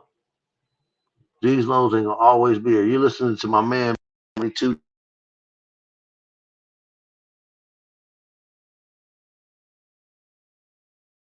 My phone ring. I'm not sure it kicked back in. Yeah, it did. All right. You listen to 72 tell you how the fuel business just died on bang. Making paper. You listening to me tell you how the shipping industry out here in the port, how the money just died. Bang. Making paper. Everything is higher except our money. I remember telling Maine the milkman, shout out to BDB. They were asking me about buying trucks. So buy trucks, so buy trucks. It's like last year, a couple years ago. Hell no. Hell no, bro. You don't buy one, put nobody on nothing. Nope, don't do that. Bad idea. Wrong time. Keep doing what you're doing. Sell your paper on this end. Because they're selling dreams out there with this trucking. That's gone. If you ain't on that, if you didn't get on that train, it's gone. And now they got a bunch of schemers and scammers out here with a bunch of trucks that they paid too much for. It's almost like the mortgage crisis, where they were just giving everybody houses and expecting you to come out here Thank you, Al. and My get bad, money. brother. I'm sorry It's about all that. good. You didn't like that, Al. There you go, BDB. Shout out I to just- BDB. My guy. What up with a big dog? You remember What's what I was poppin'? telling you last year? Don't do that. I'm an owner operator. Yeah, remember you was asking. You asked me a long time. I'm like, hell no, it ain't cool. No, don't do that. Remember? We Yeah, was I'm talking hearing about. I'm hearing a lot of people complaining about this, how the rates are and everything like that. It's starting to get really bad. Yeah, Right. yeah, it's ugly. They had a It's ugly. debate online on this trucking site that I follow on Facebook, as opposed to our owner operators making the same amount of money as, you know, guys that work for companies and everything like that. And it's like it's damn near 50-50, you know what I mean? Well, I'm gonna tell you what it is, BDB. That working for yourself mind mentality. Like I had that for a long time. Like it was hard for me even to go work for somebody else. So some people look at it like, man, if I can, pay my bills and still make it, so what? I'm not making that much. At least I'm doing my own thing, and I don't have to worry about getting fired if I have an accident. Just my insurance can go up. That's how some people look at that. Me, I'm too old for all that. I'm good. They can have it on operating shit. If I got to leave town with it, I'm switching up. I'm gonna get me a dump truck. I'm turning my truck into a dump truck. I don't know if you heard, but I heard you earlier say that. That's yeah, interesting. And I think you and yeah, I had a conversation like that before behind the scenes. You was like kind of man. like alluding to it. But I'll say this, like, you know, I'm even hearing like sometimes a lot of owner operators are waiting for a load, sometimes a whole day, and things. You know, their brokers or their dispatcher, wherever they you know, finding loads from, is holding them down, and they're not getting paid by the hour to wait for their load and all types of stuff, man. And I'm like, man, oh hell no! I couldn't imagine sitting for 12 hours to 24 hours waiting on a load and stuff like that. I'm hearing some I nightmares. the chickens are like that. The watermelons are like produce, and a lot of reefer work is like that, where they don't even want to pay you the attention because they know that you'll get somewhere and it'll just be all day, all night. Man, imagine pulling up. They got a spot in New Jersey, of Violent, down there in Violent's big time produce, where they push a bunch of produce out of there. And in Violent, they open 24/7 over there, right? But you'll pull up on Friday and don't leave until Sunday morning. Yeah, Yeah, wow, yeah, yeah, yeah. wow. Oh Which, hell no. and they ain't got no good ass internet, so they want you to sit out here with a bar and a half. You know what I'm saying? To make a phone call, you got to walk around the damn truck, the lot. Oh hell no! I would have hung Man, myself. I'm just kidding. I'm just bruh. kidding. That's crazy. But you know what though? You're right though. But guess what though? Those I'm complaining about making local deliveries here in LA. Those guys are on the road waiting. That's crazy because Yes, you're not getting paid for this, but you ain't getting home if you don't do it. right. Yeah, You know. that don't make no sense to me. Now I use my truck to help out my crib, so I can't hate on the business because it changed everything for me. But if you don't invest properly, you're screwed out here in this trucking game. You'll look at man, like, I wish you remember. Did you see the trucking guru story, bro? About the broad that says she owned 140 trucks and made $100 million and got all these people like she's a trainer and giving people advice on trucking, and she don't even have a goddamn CDL. Yeah, send me the link to that. I heard you speaking about it briefly, and you have a great point. A Oh lot of these my major companies do god. not own the trucks; they lease the trucks. Yeah, You know what I yeah. mean? Hell no, man. She had I got 100. Why the hell? And say she bought them off of Facebook That's cap. marketplace. That's cap. Why the hell would you do that? I mean, Yeah. if you're making money like that, you got a locked in contract. Man, first of all, I want some brand new shit, lease it. That way I know when they breaking down. That's what all the big companies do. Yep. And if they buy them, check this out. If they buy them like that, they buy them new. And here's the lick: they sell them when they get like 3 years old. Wow. They, Yeah. they Yep. you, here's a move. Let me give y'all some game on how they do. Trucking companies do leasers. I don't know if you ever noticed this, but I tell anyone: do not get your truck from a company that you're leasing the truck from. I mean, Right. that you get your freight from. So what I'm saying is, if I'm working for you with your freight, I'm not going to lease my truck from you because I lease my truck from you. You control my money, right? That means you control whether I can afford to pay this goddamn truck note every month. So what people do is they'll give you that lease. They make so much money off of you because they control the money. They're taking a cut out your money. They're making a hell of a deal off the truck, charge you 900, 800 bucks a week to lease their truck because that's what they charge you. So they're making like double, triple what they should be making on that. And then here's the kicker: when it all fails, guess what they do? They get the truck back. And then guess what they do? Lease it to somebody else. Yeah, do it again. Run it back, y'all. Run it back, and they make that same money again off of trucks, man. At least truck game is the lick, homie. I'm telling you, bro. Because they turn back around and sell them again. So that's how these other companies even get those trucks. So a lot of the big boys, they just got that real paper where they'll just go ahead and buy the trucks brand new, but they'll sell them in 3 years. You'll never see some of these big companies with 4 or 5 year old trucks. Salute, Ronnie. You can come up if you want to. Another young brother driver. He want to learn about it. Oh man, definitely come on up, man. Like, share, subscribe if you want to. Yeah, definitely, man. Because this is some real. Hey, we got some real knowledge, man. Between me and 72, we didn't carry every goddamn thing, and the milkman too. As you can see, his name Milkman. Yeah, I delivered. I started off doing while I was working with my dad. He had a reefer, a tractor trailer with a reefer on there. I started off doing reefers, and then when I went to go work, on my own for a company, my first company I worked for was Lowe's, and I was delivering on a flatbed. I learned really how to drive on a flatbed with a mopping on the back. You know what I'm saying? And I heard like out there on the road, the only drivers that's really getting paid that unless you have a real good contract is flatbeds. Like flatbeds It's are high. always been like that. It's always been. No, you know what the highest is? Step deck. Not just a flatbed. That step deck. Yep. That step deck make that paper I because don't it even can know what that carry is. everything. What is step It's the deck? one with it got like a U in it. It's the flatbed that hold a little. Yeah, that's a step deck. Man, step deck. Hoses on them and all kind of shit. It's heavy haul shit. Basically. Yeah, basically. Yeah. And they cost the grip though. But see what it is? They cost the grip. And a lot of people don't know how much it costs after you buy the truck. Man, just because you bought the truck don't mean shit. You need insurance and authority and registration, all that costs. Now, Let me ask y'all a question. I always hear about this industry, and you don't even need a tractor trailer for it. Some guys use a pickup and do the car transportation stuff. How is that business? Oh, you talking about Hot Shot? He talking about Hot Shot. Hot Shot. Yeah, There you go. I know some guys out here that are doing containers with those.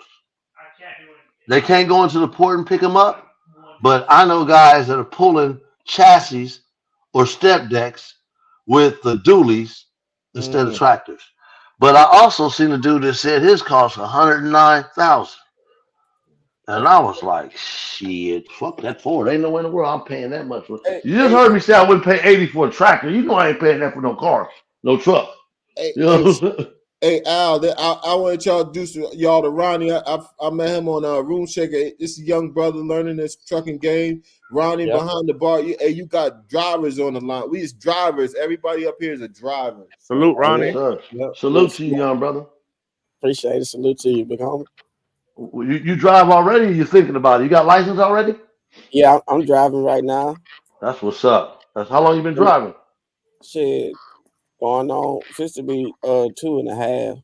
Okay, so you're at that point right now where you can go get a job damn near anywhere there. Yeah, when you get to 5, everybody gonna hire you when you get to 5. But you at that point where 2 years experience is what everybody wanting. Hey, So Ronnie, congratulations. Ronnie, do you want to have you ever thought about becoming an owner operator?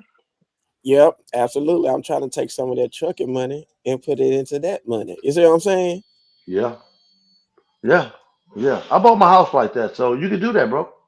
Definitely. So you're saying you're saving up right now at the company that you work for to try to buy a truck? Yep. And I still got a little bit more to do, but yeah. So you're not afraid as far as like what we're hearing from these gentlemen here, as far as how hard it is to make money out there as an owner operator nowadays? You think it's still a good idea? Well, if you look at it, it's kind of a tricky situation unless you just got some bread to mess off. But in a way, you kind of winning more to me with a company because you ain't got to pay for the gas, you ain't got to pay for the insurance, you ain't got to pay for the MC. You know what I'm saying? Some people got to pay for the tractor and trailer. 4 bags for that. Probably have to put about $10,000 down on the truck. You see what I'm saying? Right. So if I understand you correctly, you making it sound like it's safer to just be a company driver. Is that what I'm hearing from you? Absolutely. Unless you just got somebody that's gonna give you the licks like that. But sure, you go do one load. That probably be a tank of gas. Am I right or wrong? Right. So why do you want to become an owner operator then if you said it's more safer than to be a company driver? Oh, you got me on that one though. But I'm gonna clean it up. How Uh, old are you, young brother? Let me ask you 30, that. 35. You We got the same. kids? We the same age. About. Yeah. Okay. Because let me hit you with something, man. I don't want to make it sound like owner operator you can't do it. Because if you could Mhm. just really lock in and live out there, you ain't got no rent. You ain't see everybody that's sending money home to their wife and taking care of their family off the truck and all that. That's the problem. See, the truck, it's going if you just feed the truck and you, man, please, you be all right. But if you paying rent, paying car notes, this is what a lot of people do. They see that big money come and they open it up and they take care of a lot of people too. But if it's just you out there on the road, you ain't paying no rent, you got a P.O. box for your mail, and you out there hustling, you can make some real paper in the truck gang because you can have everything on the truck you got in your crib and it's free. Hey, Ronnie. Heat, all that. Hey, Ronnie, and tell behind the bar, don't listen to this guy. If you want to try it, brother, and you got that work it, don't listen to this guy behind the bar. You know what I'm saying? Because I feel you. he got a dream situation. You know what I'm saying? He would be this guy would be foolish to think about buying a truck. What his position? But everybody ain't in his position. Like you was telling me, you was hauling cement, right? You know what I'm Yeah. saying? This guy don't even. He's a truck driver. He don't even work 8 hours. He don't even get out the truck to hook to the trail. Now I'm just He playing. sleep for 2 hours a day. I know for a fact he get him an hour of sleep every day. Yo, Chris is funny as hell. You know what I mean? But yeah, For your information, Chris, I work 9 hours a day. Okay, okay, exactly. But What how truck many you driver? sleep? How many you sleep though? The real talk. Exactly, an hour of those 9. Okay, You get exactly. that lunch in. He makes sure you get that hour lunch nap in. Yeah. Ronnie, I he got got 41 and paper a half hours. hours this week. Don't try to play me, man. I'm good. Hey, that's Say good. that Hey, again. look, that's some real good hours right there to get family time in. 42 hours. That's sweet. I work Yeah. 8 hour day. I don't know how to act, man. Shit. So Nah, but I wasn't. But Chris, I wasn't telling him what to do. I was just asking questions as far as his options is concerned. You know what I mean? Because I'm curious myself. You know? no, I'm Well, just joking, man. Yeah, I I know. ain't gonna lie. At 35 though, you right there at that point where you might want to lock in with the Walmart and them guys and companies like that because you want to start getting benefits for your driving and being able to stack you some real driver credits up because the owner operator side of the game, man, I'm gonna be honest with you, man. If but you ain't got no property or something, your retirement is different. All that's gonna be different.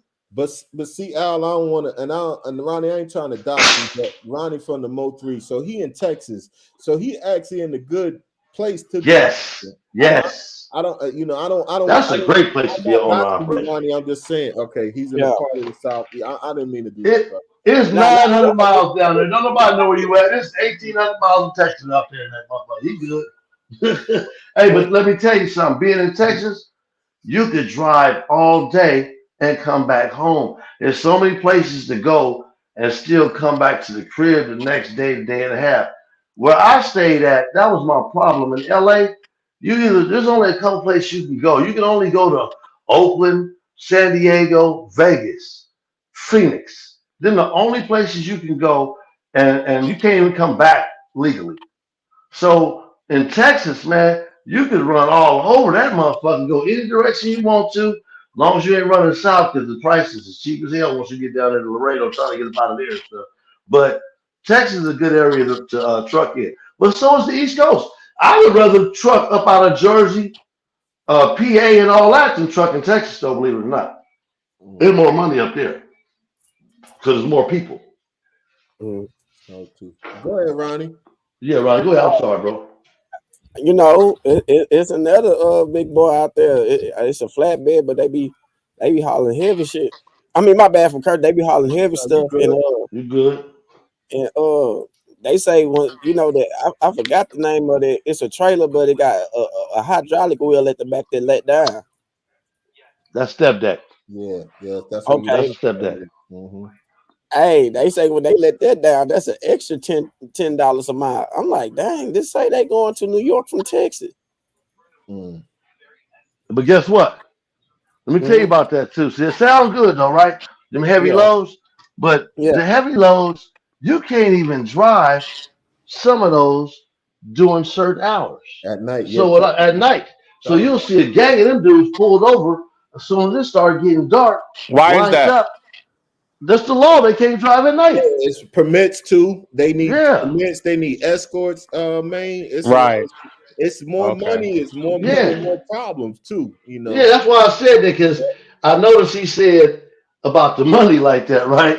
And the $10. It sounds good, but you know they paying 5 people off that $10 an hour, Yeah. or $10 a mile. See, that's the thing, man. The money, it's so deceiving. That's why I said you have to take that trucking money and put it in the. And I got blessed because I was able to buy my house where it became an investment because the money flipped on just the crib itself.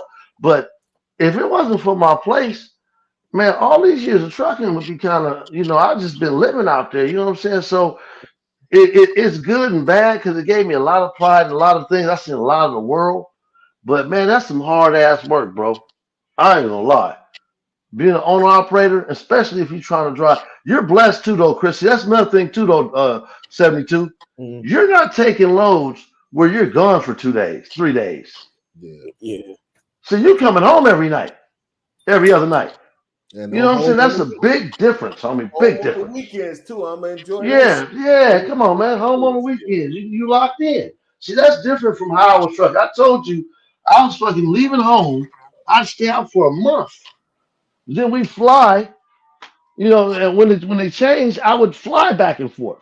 So, it was cool, but I was coming out the penitentiary. So I was willing to do anything to make that move and be a better person and make money. So, my mentality was different.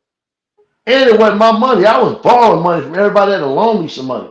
So that's something else too. When if you got the paper laying around, that's one thing. So, But if you go ahead. no, I'm sorry, bro. So, man, No.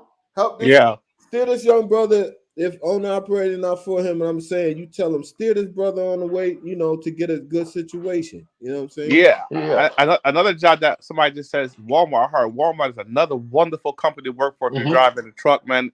They It pay is. real high. It's real good benefits. They have 401k and everything like that. And what was it, a few months ago when me, Big 72C, and Coach was on my channel speaking about this topic, I was asking them questions as opposed as like wondering as far as how does health insurance work and dental, because we all have families here and everything like that. So that's another benefit as far as when you work for a company, because these owner operators, they got to get their own little insurance companies and everything like that and have to worry about it like that. Plus, you have the security as far as, as long as you have a job, as far as your retirement when it comes to even like my job that I have, the job that I'm working for, we have a pension and a 401k and everything like that. So it's like, I was looking at my 401k the other day. It's like, I was looking at it like, oh, wow. It's like, okay, that's even though it's not in my, personal savings account, it's in, in the 401k. And I was like, oh, wow, this is a lot of money. Even though if I touch it now, they're going to take like 30%, you know what I'm saying? But it was nice to even just look at it and say, wow, because the company I'm at right now, I've been at 5 years, and I make sure they take out 11% of my paycheck and they put it in the little 401k, and I just let it sit there. I don't even miss it. You know what I'm saying? Mhm. So those are the benefits if you have a job that has certain, luxuries Vacation. like a 401k. Vacation. and Don't stuff you like get that. vacation days, man? Yeah, you know how that go. I mean, Yeah, you get all that good shit that come with that, man. Niggas don't get no vacation. Hey, man, We look, don't get vacation, Ronnie. We don't at all. Yeah. Now you can I choose am when you big go on fan. vacation, but you ain't making a dime when you go. Put it that way. But in fact, my last vacation, I was blessed enough, the type of work I could do. My homeboy that was working with us, his truck went down while I was on vacation, and he actually ran my truck like a driver. But he's an owner operator for 15 years his damn self, so I felt very comfortable, letting him operate while I was gone for them 10 days. So I actually made some money. But normally, man, you go on vacation, ain't shit cracking, man. You paying for everything and ain't nothing happening, But it's a difference too. Because if you got a crib or if you got a place that's worth something, and for me, I don't look at it hard to get a truck because I live in Los Angeles, so it's not really hard to be an owner operator out here. It's hard to get work out here. And right now, everybody and their mama is trying to get some freight. I'm surprised when you said that lady said she needed you yesterday. I ain't gonna lie. Because it's a bunch of companies out here that's struggling to find freight, just like the truckers are struggling to find freight too.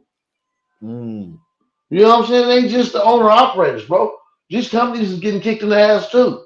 I don't know what's going on, but these rates ain't been the same since last June. Ever since Trump tried to put that embargo on China, it kind of messed the ports up. You know, when he was trying to make China pay the little extra price that he was trying to make them pay, the tariffs. And ever since that happened, it ain't really been right in the shipping game. You know. But I don't. I mean, I would never discourage. I used to have dudes tell me all the time they had been driving for 20, 30 years back in the day, and I tell them I'm an owner operator, and they would turn their nose up. But to me, I was looking at them fools like y'all suckers. Yeah, I'm doing what I want to do. I'm out here. I'm making money. And to me, that was worth more than everything. See, Being Right. able to hustle like that. Yeah. I want to tell you a funny Right. story, right? Mhm. That happened to me on my job. This happened to me a while ago.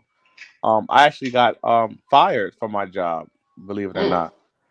But here's the thing: the union fought for me to get my job back, right? Mm. So here's the thing: so I was quote unquote fired for 6 weeks, but you know my union steward and everything told me what I need to do and everything like that, in order for me to continue getting paid. So I had to file for short-term disability, which I was getting paid 60% of my gross income that I get every week to sit home for 6 weeks while my union fought for my job to get back.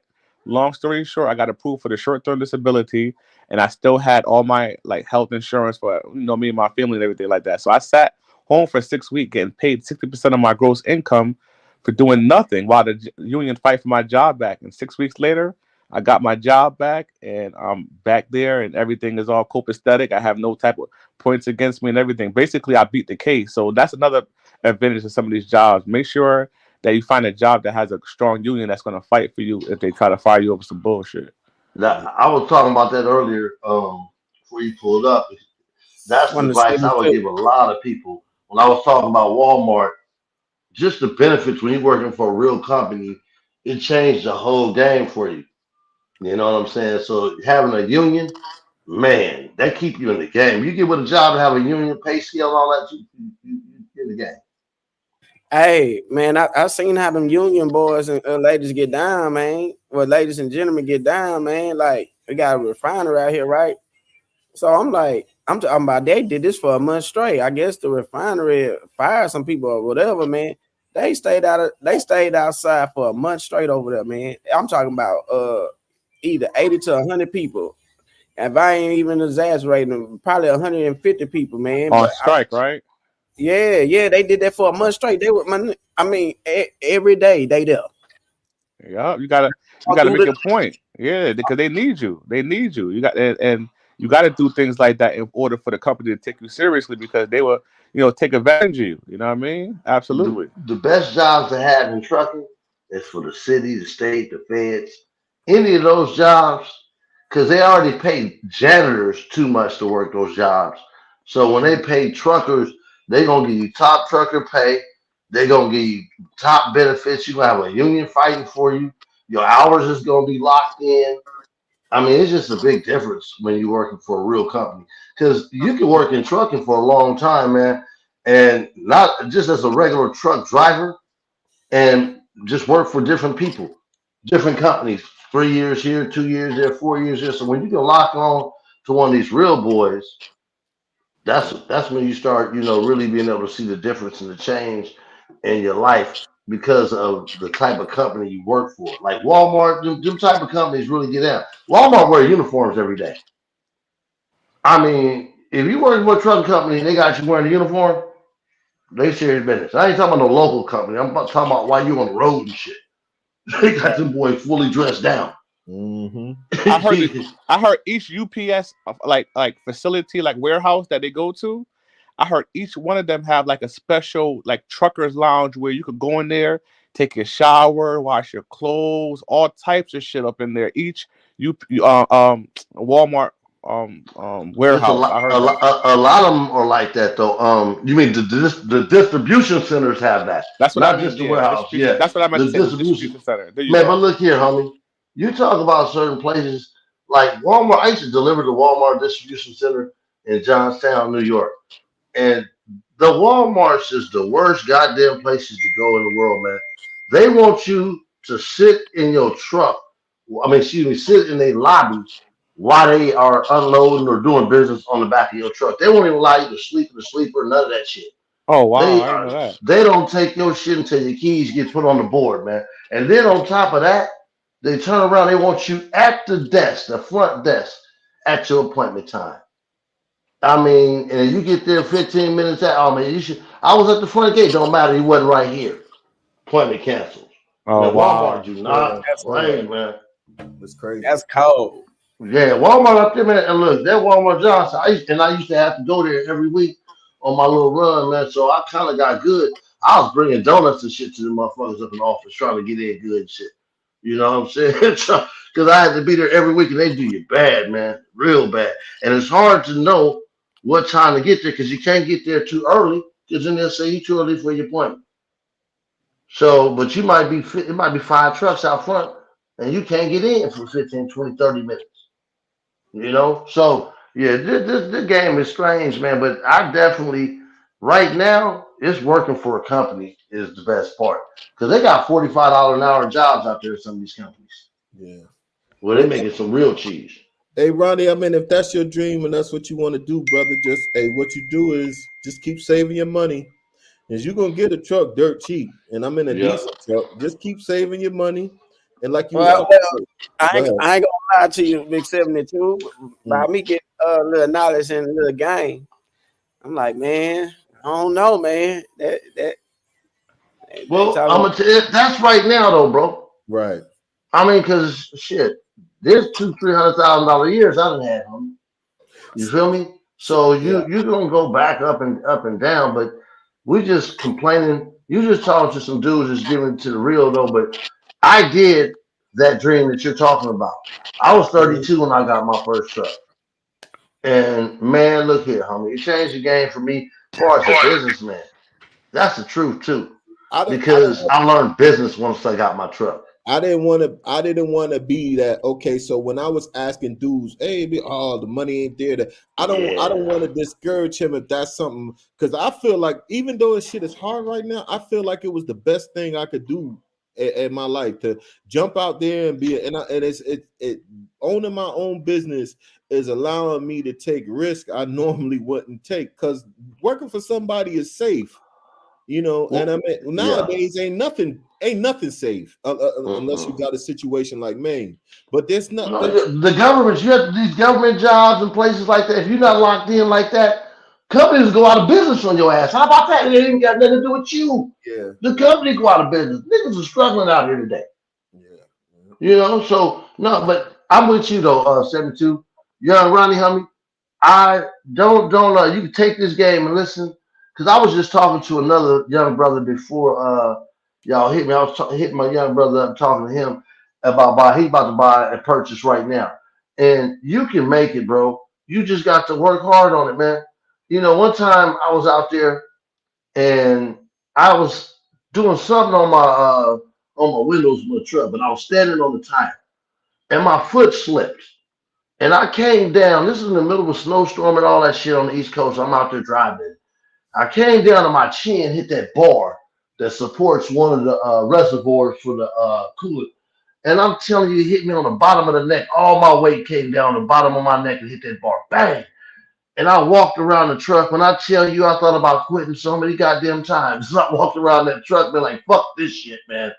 But the man that had made me is a cat you know now. I've been all over the place. My family, they've been everywhere. You know, I used to truck with my family, riding the whole family. They'd be following us on that motherfucker, homie. Rolling. The kids was young. So the fun that come with that, it's a lot of stuff that come with it. You just have to know what you're comfortable with, what you're willing to risk. You know what I'm saying? Especially if your lady with you. Because my girl used to get on the truck in the summertime because she worked for the district. And they would ride the whole goddamn summer with me. We'd be all over the place. The wife and the kids. So we would make it the family vacation, even though we was working. I done took my truck down to Florida. We done bust a reefer open in the parking lot out there by the beach, had lunch in the reefer. You know what I'm saying? The whole family just out there just doing it. So don't look at it like, you know, oh, I just can't, because I'm like 72C. I used to hate them motherfuckers. I used to think I was better than them. I ain't gonna lie to you. You old motherfucker, you ain't even learning. You still working with these dumbasses. You know, but for me, the man that it made me the businessman, how I understand business now, how I know what a fictitious business license is. You feel me? So yeah, the BDB, he got a great situation. I would want his situation too. Yeah. But everybody ain't gonna have a great situation. But here's the thing: the only thing I will say to you though, if you do become an owner operator, one important thing is the truck. You got to get a good deal. Don't get into where you over your head and you got to run yourself dead. Where you got to run. Look, don't get into where you got to run during the blitz and shit. You know what I'm saying? Instead of parking like most motherfuckers do during the blitz, Yeah. you over there working because you ain't got no choice trying to hustle this money down. You don't want that. So I suggest that's the only thing. Get you a good deal and wait to pull your trigger. That's don't get forced into it. Just go out there and buy something, and then you're gonna have something you regret, something that don't work. So really investigate that part, especially if you say that cash up. You know. And then you young too, man. I would try and get on with an outfit that haul cars, because man, that cars don't stop, man.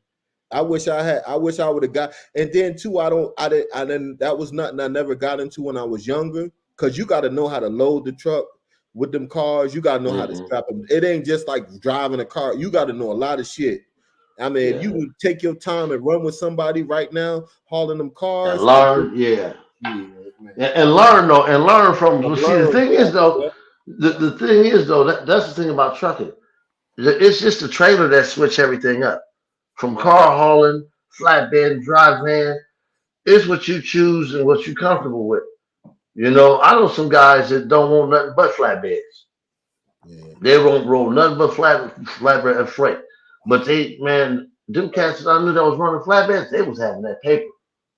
They was getting money. You know, way better and easier than pulling up to a warehouse waiting with 15 trucks to get loaded. They just pull up to their little construction spot, load it up, and throw the straps over. They out of there. That's what I'd rather do, flatbed, man. I'm just saying about that big box, it's cool, but I'd rather do the flatbed because it seemed like you could see more. Yeah, but after a while, though, man, I mean, that ain't even gonna bother you, the sight of it. These new dudes, they can cheat. You can throw your camera on the side of your trailer if you want to, and just watch where you at right there on the monitor and stuff. You know what I'm saying? That's your new one right there, Big 72. Yeah, that's the red beast right there. Was that international? Yeah, it's a LT, got that Cummins, the 450 in there under the hood. Shit. Yeah, you like that Cummins. Hey man, I know some dudes that be crazy about them Cummins. They don't buy nothing but them Cummins. Yeah. The cat, excuse me. No, they be one of them cat motors, the cat boys. Yeah. That's what they was one, the cat. That's the one. But here's the thing though. You can't find nobody to work on the motherfucker. Everybody can't work on the cat. You know what I'm saying? Nope. That's why I like the Detroit that I used to have. Yeah. Everybody worked on that Detroit.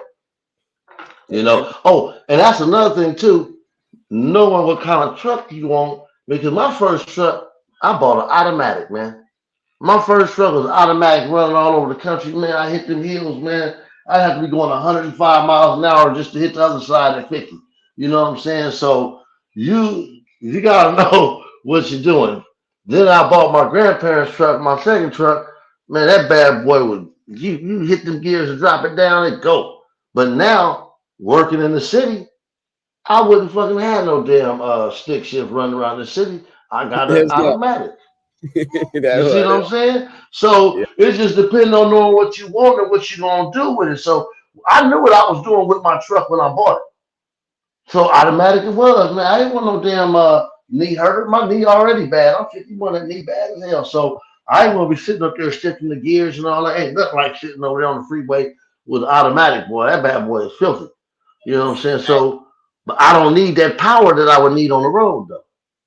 You see what I'm saying? So you just have to know what you want. Don't get beat on your deal. And if you especially can have a deal already like Big 72 had, where you got somebody that want to run with you already, oh man, when you got it locked in, yeah, and get it all you can while you can, because it might disappear straight up.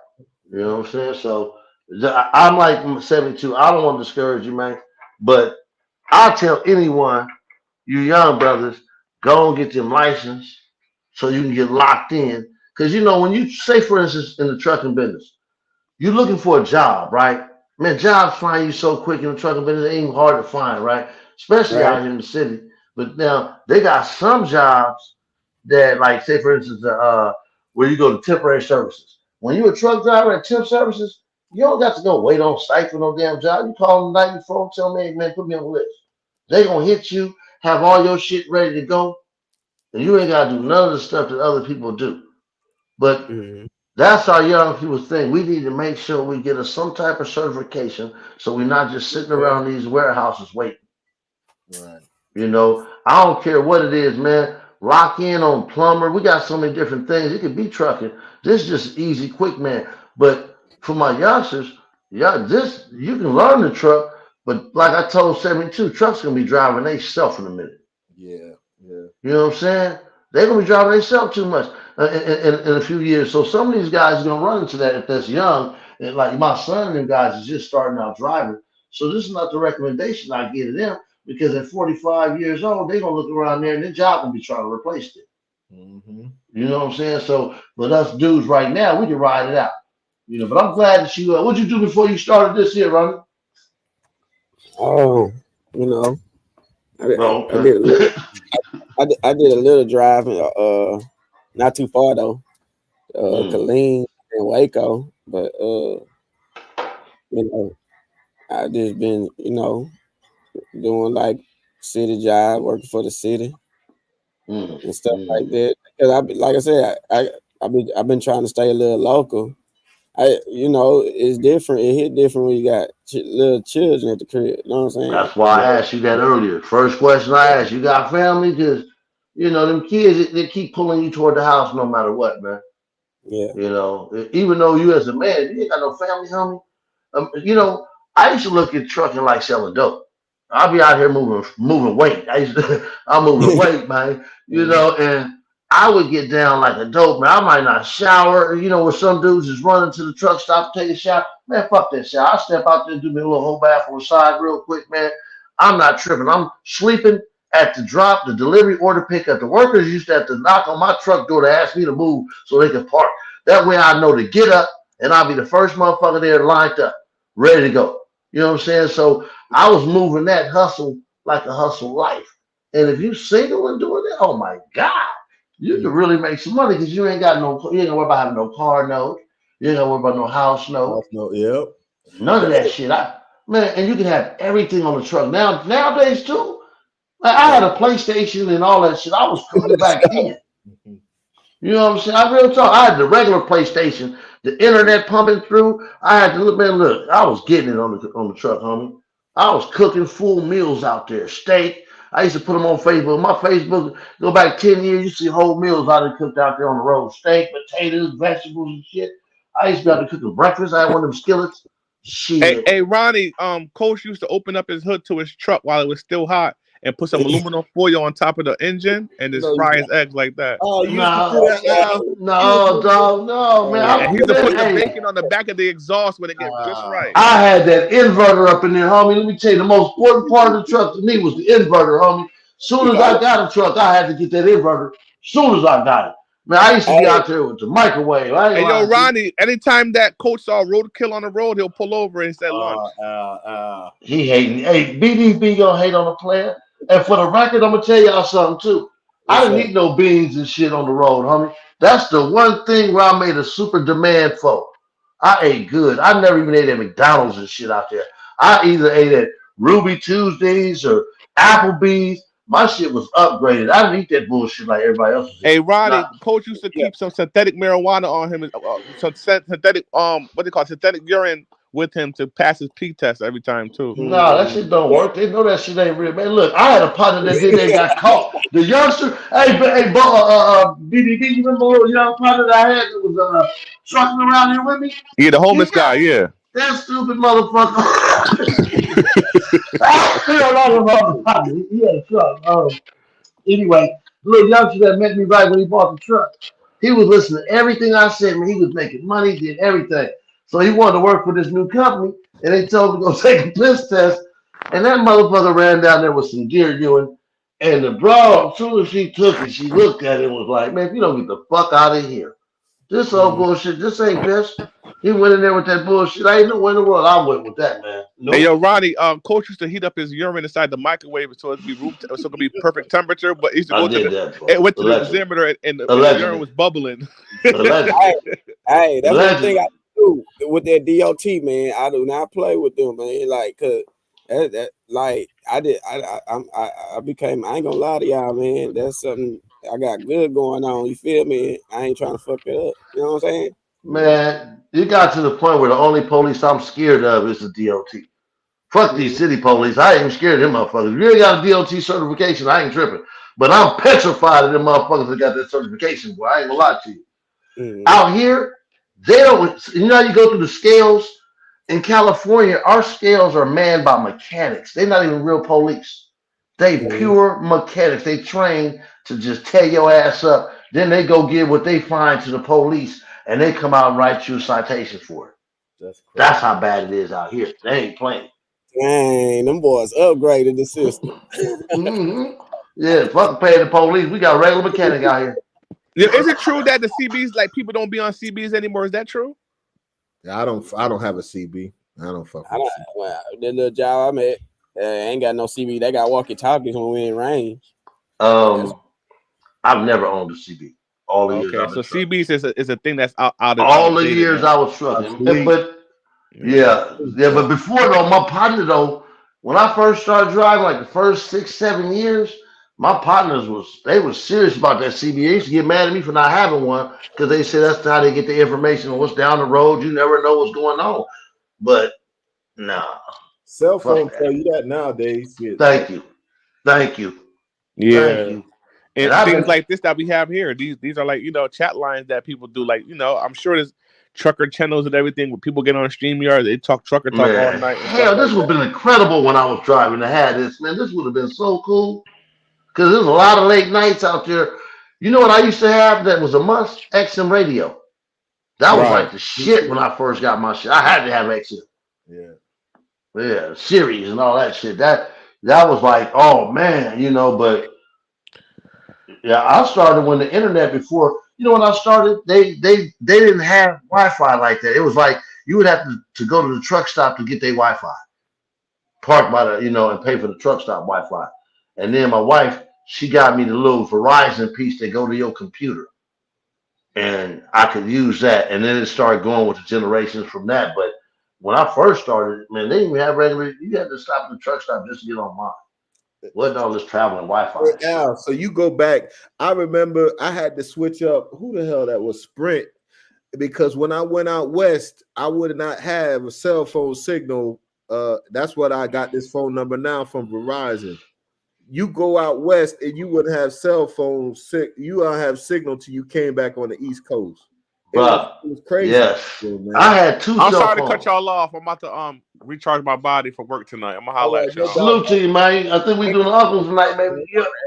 Already. Oh, good. I got something to listen to tonight, man. I miss y'all. That's what's up. Yeah. So you salute to you, big dog. But let me tell you something, 72. On that note, man, you're right. I used to have two cell phones when I first started because I would lose service all from New Mexico all the way damn near back to Cali, right? And I'd be petrified to not have a phone out there because I was scared when I first started driving. So I had a Sprint and a Verizon phone. You feel me? I had two phones. I was running around this bitch with two phones for the longest. You know what I'm saying? For real. Because I would always want a signal to be able to use my phone and stuff. But they wasn't these old space age phones, iPhones and shit we got now. But yeah, I had to have that. And the pieces I had, it was crazy because the Verizon pieces I had, if I break my computer, I would always have to buy another piece because the piece kept advancing, the Wi-Fi piece, until it became like they had this little coaster. It looked like a little coaster, was flat, and it became like my everything because it was the Wi-Fi was traveling. So it basically was like a little cell phone basically by itself. And I had I think it was like $40-$50 a month I would pay on it, but I could, it's unlimited Wi-Fi, but it was only 3G. That was before it was 4G and all that shit, 5G. It was 3G back in the day. Yeah. So I'm old school with it, dog. When you get your CDL? In 2003. Okay, so I got mine February. Well, I passed the school, 2002. So hey Ronnie, you got almost 40 years of trucking right here on the phone with you. You know what I'm saying? Like, Yeah. I mean, not on the phone, but on this panel. And Yeah. like I say, man, I like, I like the YouTube fuck shit, but then I like this too. Yeah. If I can Yeah. help you out, brother, I Yeah. will. We can do this all day, man. Yeah. Real talk. If I can help you, I can help you. Like a homeboy we was arguing with, I don't even know who he was, but he was basically bigging up. He get paid to offload the truck. Fuck offloading. I'm a driver. I drive, and maybe that's what I offended him by saying that I don't touch freight. You understand what I'm saying? I'm not no freight handler. Man, I will unload a truck. You'll pay me like $500 to do it though. Yeah. See, I'm not gonna unload a truck like a Mexican. You can't pay me $8 an hour to do it, but I'll unload it. Give me $500 or $600, $700. Hey, look, I ain't trying to be funny, Big C, but there was a Mexican though. Buddy is a Mexican. Well, see, there you go. Well, there you go. He talking about you're not gonna have me driving like a slave for 32 cents and then offload no truck for no. I'm sorry, I can't do it. I can't. Hell no. First of all, if I'm on the road, I'm not doing that. What happens is, I'm gonna tell you what happened is the owner of the truck then took the job and he got him lumping the shit, right? But he ain't giving him the lumping money either. Because every company know how much paper you're supposed to get when they get the lumping. That lumping money, it break you off. You know? Oh, yeah. I used to have different, like I said, I've had different it depends on what I'm unloading. I know how to break a 4-tie, 5-high. I know exactly what they want and how to do all that shit. I got to the point where I went and got my forklift license, right? Because they got a spot up in New York on the East Coast. The boys will let you use their forklift, but the trick though they hit you with, where's your forklift license? Yeah. So I went and got the forklift license on them because they got the riding forklifts, stand up and sit. Man, look, but you had to have your license. So I done did all that. And I'm not too good to do it. The thing is, I do shit for certain amounts. You're going to pay me the real deal. And that's why the whole owner-operator thing come in. Because you're stretching it out, getting paid fairly for what you really want to be paid for. Right. Now, I did FEMA. I did FEMA where I worked in, let me see, we did Katrina and Wilma. Okay, I ain't never seen money like that. I thought trucking was really like that. My first couple years, we had Katrina. And in Katrina, I made like 20. I never seen a check with my name on it like that. This shit changed the shit that how I look at shit, bro. Right. And then when I was doing Wilma, I was leaving. I had to leave early off this money where we was getting $600 a day just to sit on the Air Force base. I had to leave off of that to go sign on my duplexes that I was buying in Georgia. The upgrade of me, I'm telling you, it just changed everything. Right. You know what I'm saying? So, but if working for somebody else, it's cool, especially if you got a good company behind you and stuff like that. But a lot of the things that I'm able to do is because of my wife. See, I got health insurance. I got Kaiser. I got some good shit. You know what I'm saying?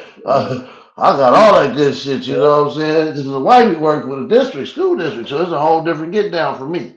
And every month she gonna get paid. Where if my shit don't come through right, I'm gonna be able to slide through there. Hey, what's happening, baby? Slide me something. Yeah. So, and it's been plenty of months like that. So, if you got a good partner in your situation, well, if you're just out here struggling, that's why you don't want to get into it where it's a stress, where the right deal don't come through. Because that type of truck can suck ass, running from the police, where you can't afford to get a tire fixed. I've been in that point. I came from Pennsylvania on 17 motherfucking tires. When I got to Georgia, homie, all I had was them 2 flaps on the side of that motherfucker. And they was barely touching, they wasn't touching the ground at all. But I had to get to Georgia because my guy would let me post-date a check. That show you how bad I was doing. I couldn't buy a fucking tire. Bro, $1,000. I had to blow out my first year. Yeah, And you can't drag no hazmat with no flat tire. at all. $1,000 for, and I ain't even get a good. Al, I had a General something. It was a Chinese tire that they call them. That was $1,000 for the man to come out and put that fucking tire on for me, man. So Man, for sure. Hey, guess what I learned how to do? One of the things I learned was always keep me a motherfucking spare. Always keep you a spare. Because you can get you a dude to come out and he might double you up for a 50 spot when you really could get your tire put on for 20. But if he got to bring that tire to you, your ass is grass. Because he gonna bring you whatever he want out there. He gonna bring that's brand new. He gonna charge you for whatever he wants to charge you. Oh, it gets ugly on the tire side of the game. I learned that lesson, man. Keep you a spare on you, dog. And if it's on my trailer, I'm dragging that shit. If it's on anything but my steers, I'm dragging it. Real talk. Yeah, I'm dragging that shit for real. I ain't gonna lie to y'all. I'm an outlaw trucker for the record, right? I'm outlaw. I call myself outlaw. Always been outlaw, dog. You know what I'm saying? I've been out, but some of the things I've done, you had to do just to make it. I done had to run 2 logs. I'm the reason why they come up with that law, niggas like me.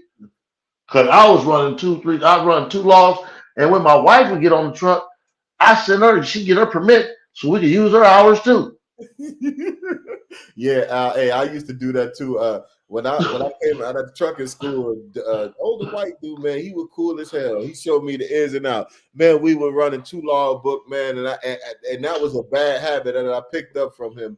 But listen, I left. Okay, I was living in North Carolina, right, when I first got my license, bro. I left Oshkosh, Wisconsin, on a Friday. Now you know you're going through Chicagoland. I think that trip was 972 miles. I made it back to North Carolina that next evening. I had left that morning, and you know I was traffic and all, boy. So I had to come through Chicagoland. So you already know I was delayed with that, and then I brought that shit on back because it was my weekend, it was my hometown.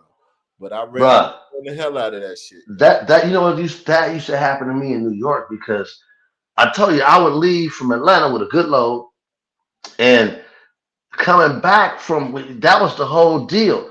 Motherfucker got to get him a load back home for the weekend. You know what I'm saying? Because my baby girl was just born. This is like 18 years ago. I'm talking because my baby girl she was just born and stuff. You know, or wasn't even here some of the time. So that was when I moved out from Georgia for a couple of years from Cali, and getting back, I had a dude one time. A broker just straight tell me, well, stay your ass in New York all damn weekend then. Because he knew I was stuck. You know what I'm saying? He knew I was stuck. And I can't tell you how many times I was driving sleepy and shit, trying to get through all them scales, trying to beat and hit the ATL, get back to Douglasville that night. Man, I mean that morning, for the morning, so I have my weekend. Sometimes I just have to pull over and go to sleep. I might not make it home until Saturday at like 3 o'clock. Because I'm fucking around there and get too tired. If you don't make it, it's over with. Traffic starting and all that shit's over with, man. It's loop is over with. Yeah, man, but that trucker, you gonna have all kind of experience. I done wrecked shit. I done tow shit up. I tow a whole tree down in the ATL, homie, in the neighborhood of residential where I was turning in the middle of the night. And you know how I tried to bust a U in the middle of the thing and they had a tree right there? The whole tree come down. Bang! Yeah. In the middle of the night, I took off, gone. I tore a stoplight down here in LA where not a stoplight, excuse me, the street, the street light, where as I was turning, the light fell. In Mississippi, I tore 7 telephone poles down. That was the craziest one, homie. I had my family in the truck. One of them times I tell you the whole family was in there. I had my 2 nephews, my 2 kids, and my wife and me. So we was rolling. So we call ourselves having a bright idea. We're gonna stop at the school over here and have a picnic, break out the football and all that. Man, I done turned up in the school, and early on the turn, my stack hit the top of one of these damn poles, and I done kept going. So all the way down, I went about 40 yards, 50 yards. And the only thing that made me stop was the pole falling in front of me. What the fuck? I said, goddamn pole stop. Man, look, fuck that pole. It was like 5 other poles that fell behind me. That shit knocked everything down, man. Look, but here's the difference though, Ronnie. When you the boss, police came out there, give my insurance, do what the fuck I'm gonna do. I went and had a picnic with my family and had a football game like we planned on doing in the first fucking place. I wasn't worried about my job. Right. You feel me? That's the type of shit that changes the game right there. Nigga knocked 7 telephone poles down to keep his gig and finish doing what he was doing. You know what I'm saying? Finish doing what we were doing, family style, man. Like I said, it's a hell of a family tool too. So, you know, Yeah, I it, ain't gonna it do help the family do shit. Like my family right now, they up in Indiana without me. You know what I'm saying? I've been living life, and the only reason why I ain't go because I'm starting this new venture right now, and you know, I got to get some loose ends tied up before I get on this other grind on Monday. But I mean, it allows your family to do some different shit. So, man, I don't know, brother. I mean, you like I say, I'm gonna be on YouTube, and you catch me there, you catch me over here, whatever, and you want to run something by me or whatever. yeah. I say, if it's in you, it's in you. It's gonna happen. You know what I'm And saying? something else too about the owner operator shot. Just because you know things ain't working at one time, don't mean they ain't gonna work another time. Because I just stopped and went and got me a job. I parked my truck, but I'm paying to keep the parking over there and all that old shit. But I went and got me a gig. My daughter started her senior year this year, man. Ain't no fucking way in the world I could be sitting around there hoping on some goddamn freight, hoping and hoping something don't happen to the truck and all that. I went and got me a gig for a minute, and I'm not committed. They fired, you know, whatever. Fuck them too. I walk out of custom. I'll go and put my authority back on my shit, and get back. So Right. you ain't stuck doing shit. You feel me? That's where the options come in because I bought my truck the right way though. I ain't got no truck note and shit like the niggas got over there. So that's the difference. So that's one of the things I'll say. Look, 72, man, you put it down today, man. I think you didn't inspire me. Brothers, huh? You didn't inspire me. I'm going with it now. I'm thinking I'm getting there now. I'm going with it, man. Fuck it. Yeah. I was waiting on you last night, but I mean, I said, well, maybe something came up. Man, So I got threw off, man. Lady Fresh came on. I got threw off a little bit with Lady Fresh on there because I listened to her show. And then, you know, we all rolled together, so I wanted to give it a little time to go through, and then I fell asleep. Shit, fuck it. You know, I got drunk. I got drunk. I'm finna do the same shit. It's Friday night, boy. Yeah, I'm Shit. finna roll out with one of my partners and shit. We finna go downtown and you know, just do some shit. But appreciate y'all brothers for coming up, man. Ronnie, man, appreciate you for Yeah, salute to you, Ronnie. Salute to you. I will be back. I like Yes, this, sir. man. No Yes, doubt, sir. no Yes, doubt, sir, man. man. All right, Big 72. I'll holler at you, bro. All right, take it easy. You be safe out there with the old lady going tonight. Now, I know you hit them streets. I know I get. But see, yeah, take it. Yeah, Al, it's my buddy over here. His wife was like, "Oh, y'all."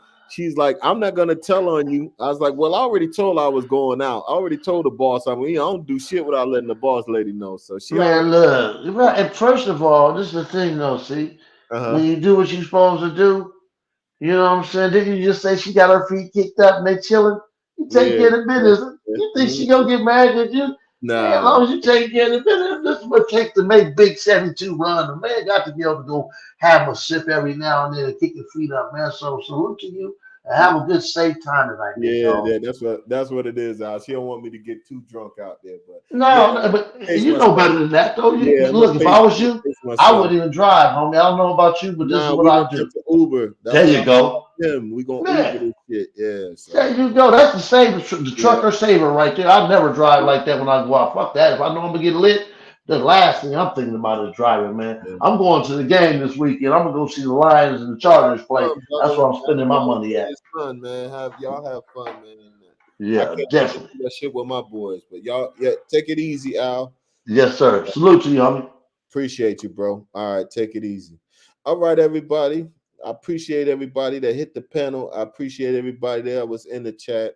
You know, this trucking thing. I mean, you gotta have interest in it, but it was good to talk to the young brother Ronnie behind the bar, my man Coach Al.